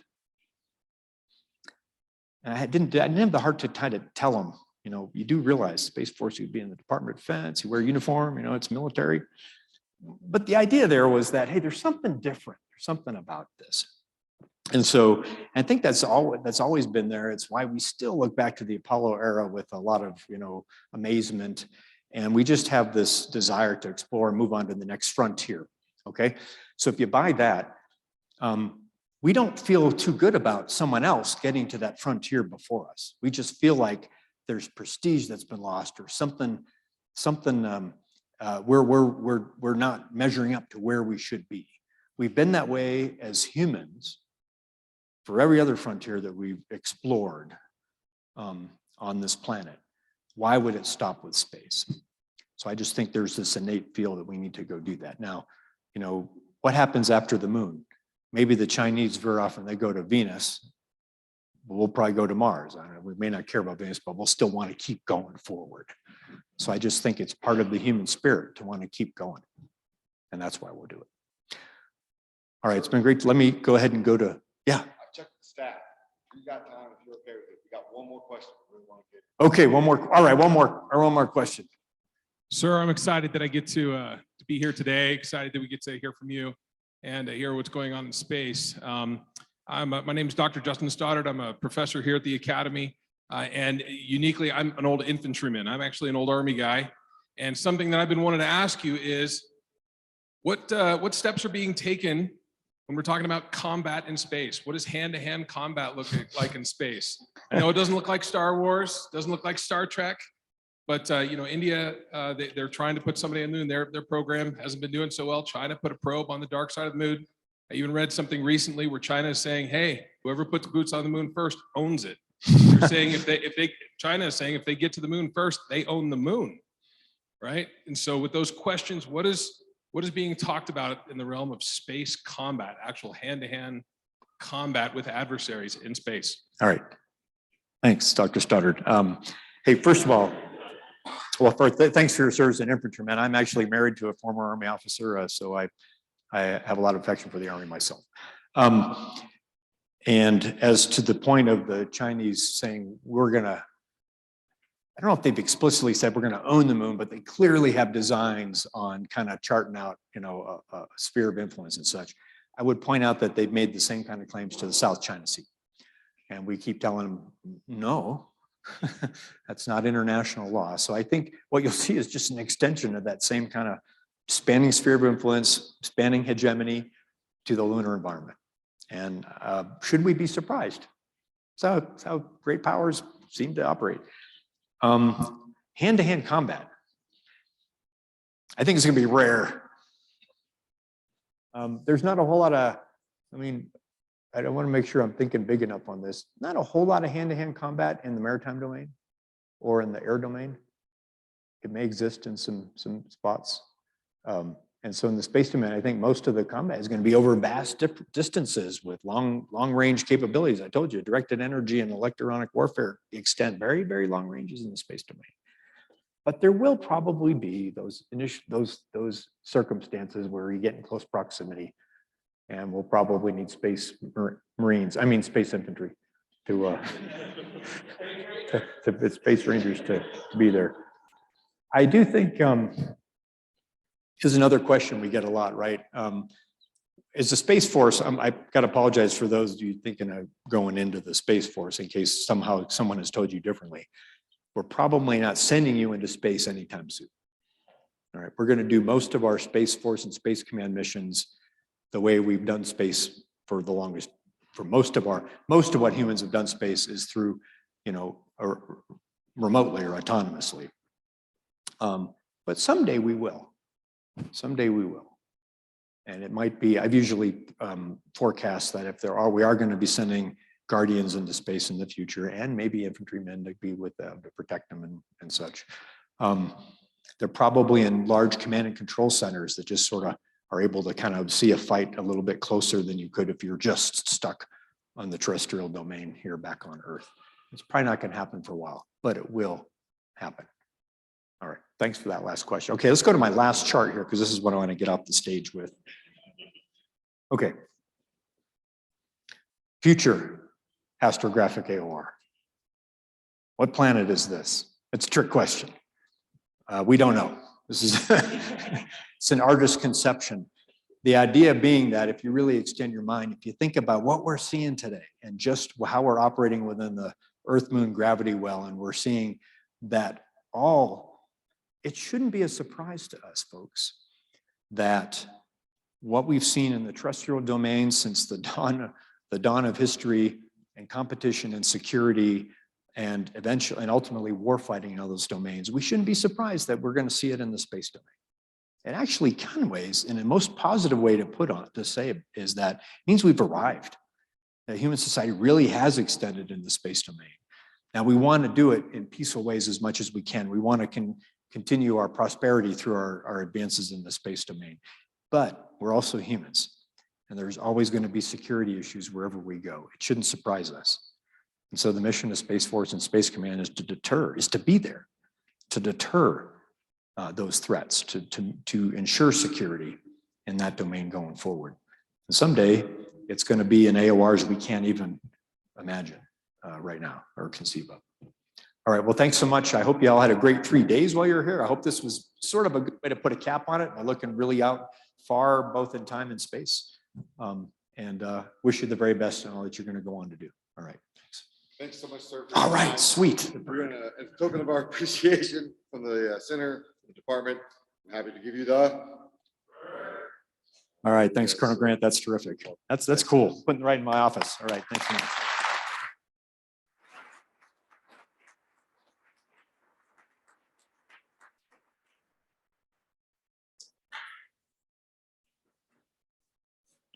Hold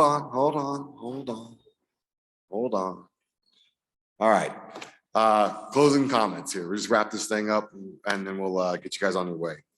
First couple admin items, please, of course, pick up any trash or anything that might be around your spaces as you go out. But equally important, grab some food. We got plenty back there. So as you're going out, grab some Sammys, and some chips and things along your way, and some cookies I think are back there as well.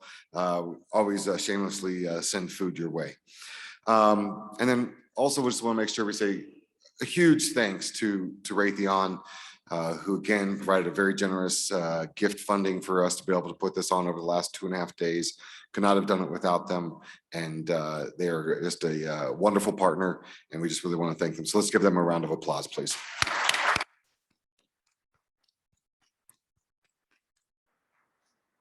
All right, so on behalf of Colonel Swain, the Strategy Warfare Center and the MSS department, thanks everybody for attending. Let's think about this just real quick and we'll wrap up. So we opened up with a challenge to be disruptive with technology, to consider normative versus formative factors. We learned along the way that there is no prediction that we can make about the future of warfare that is guaranteed. So we respond with adaptability, speed, scale, and integration. Those things will matter. The reasons for this is that technology is a cultured artifact, and the ethics of its use will vary. We need to remain true to our values while remaining creative enough to consider building AI, or I should say machine learning, that will do for us what humans don't do so well, but we need to also consider machine learning that will ask the human for help as well. Hypersonics are challenging, the US preference for power projection. Yes, we can reach out and strike something, but also those tools are coming against us. So we might want to consider a review to move to a national doctrine or a shift towards the defensive to prevent power projection as well by others. Either way, we cannot accept the status quo. We must transform from a platform-centric perspective to a view of data as the decisive terrain, to move from kill chains to kill webs. But the fundamentals of war and warfare will also remain the same: to gain understanding, to decide, and to act. Or put another way, General Shaw gave us: to move, shoot, and communicate. Ultimately, we need to prevail at the tactical level with technology, but those actions must translate to decision time and space at the operational and strategic levels of war. So our world on the battlefield is changing exponentially, and the Black Swan event might just be around the corner. But we can prevail as we accelerate change, make smart, critical decisions through tough discourse amongst ourselves, and then put another way, none of us is as smart as all of us. And we have the tool that matters most: great Americans, allies, and partners working side by side. So I leave you with this quote that was taken from a 2020 Joint Chiefs of Staff paper that came out about developing today's joint officers for tomorrow's ways of war. And you can see, I'll just read it. Our leader development enterprise demands a deeper understanding of the implications of disruptive and future technology for adversaries and ourselves, warfighters who anticipate and lead rapid adaptation and innovation in a dynamic period of acceleration in the rate of change in warfare under the conditions of great power competition and disruptive technology. And so below that, you'll see a few key questions I want you to take away from today. Thinking through these as you springboard back into your classes, as you go back into your MSS courses and beyond. But ultimately, we see at the quote there at the bottom, the statement at the bottom, that it is how we think about these things. It's the mental architecture upon which we approach technology and how we use technology, combining them in unique and novel ways that will matter most, and even more importantly than the component itself. So again, guys, thanks for your time and your attention and your sacrifice that I know you had to make to be able to be here. Hopefully it was worthwhile to you. I do appreciate your feedback. What I'll leave you with is in each one of the MSS Teams pages, expect a small survey to be coming out, and I do hope to see your responses and help us make this better for even future events. Thank you very much and have a good day.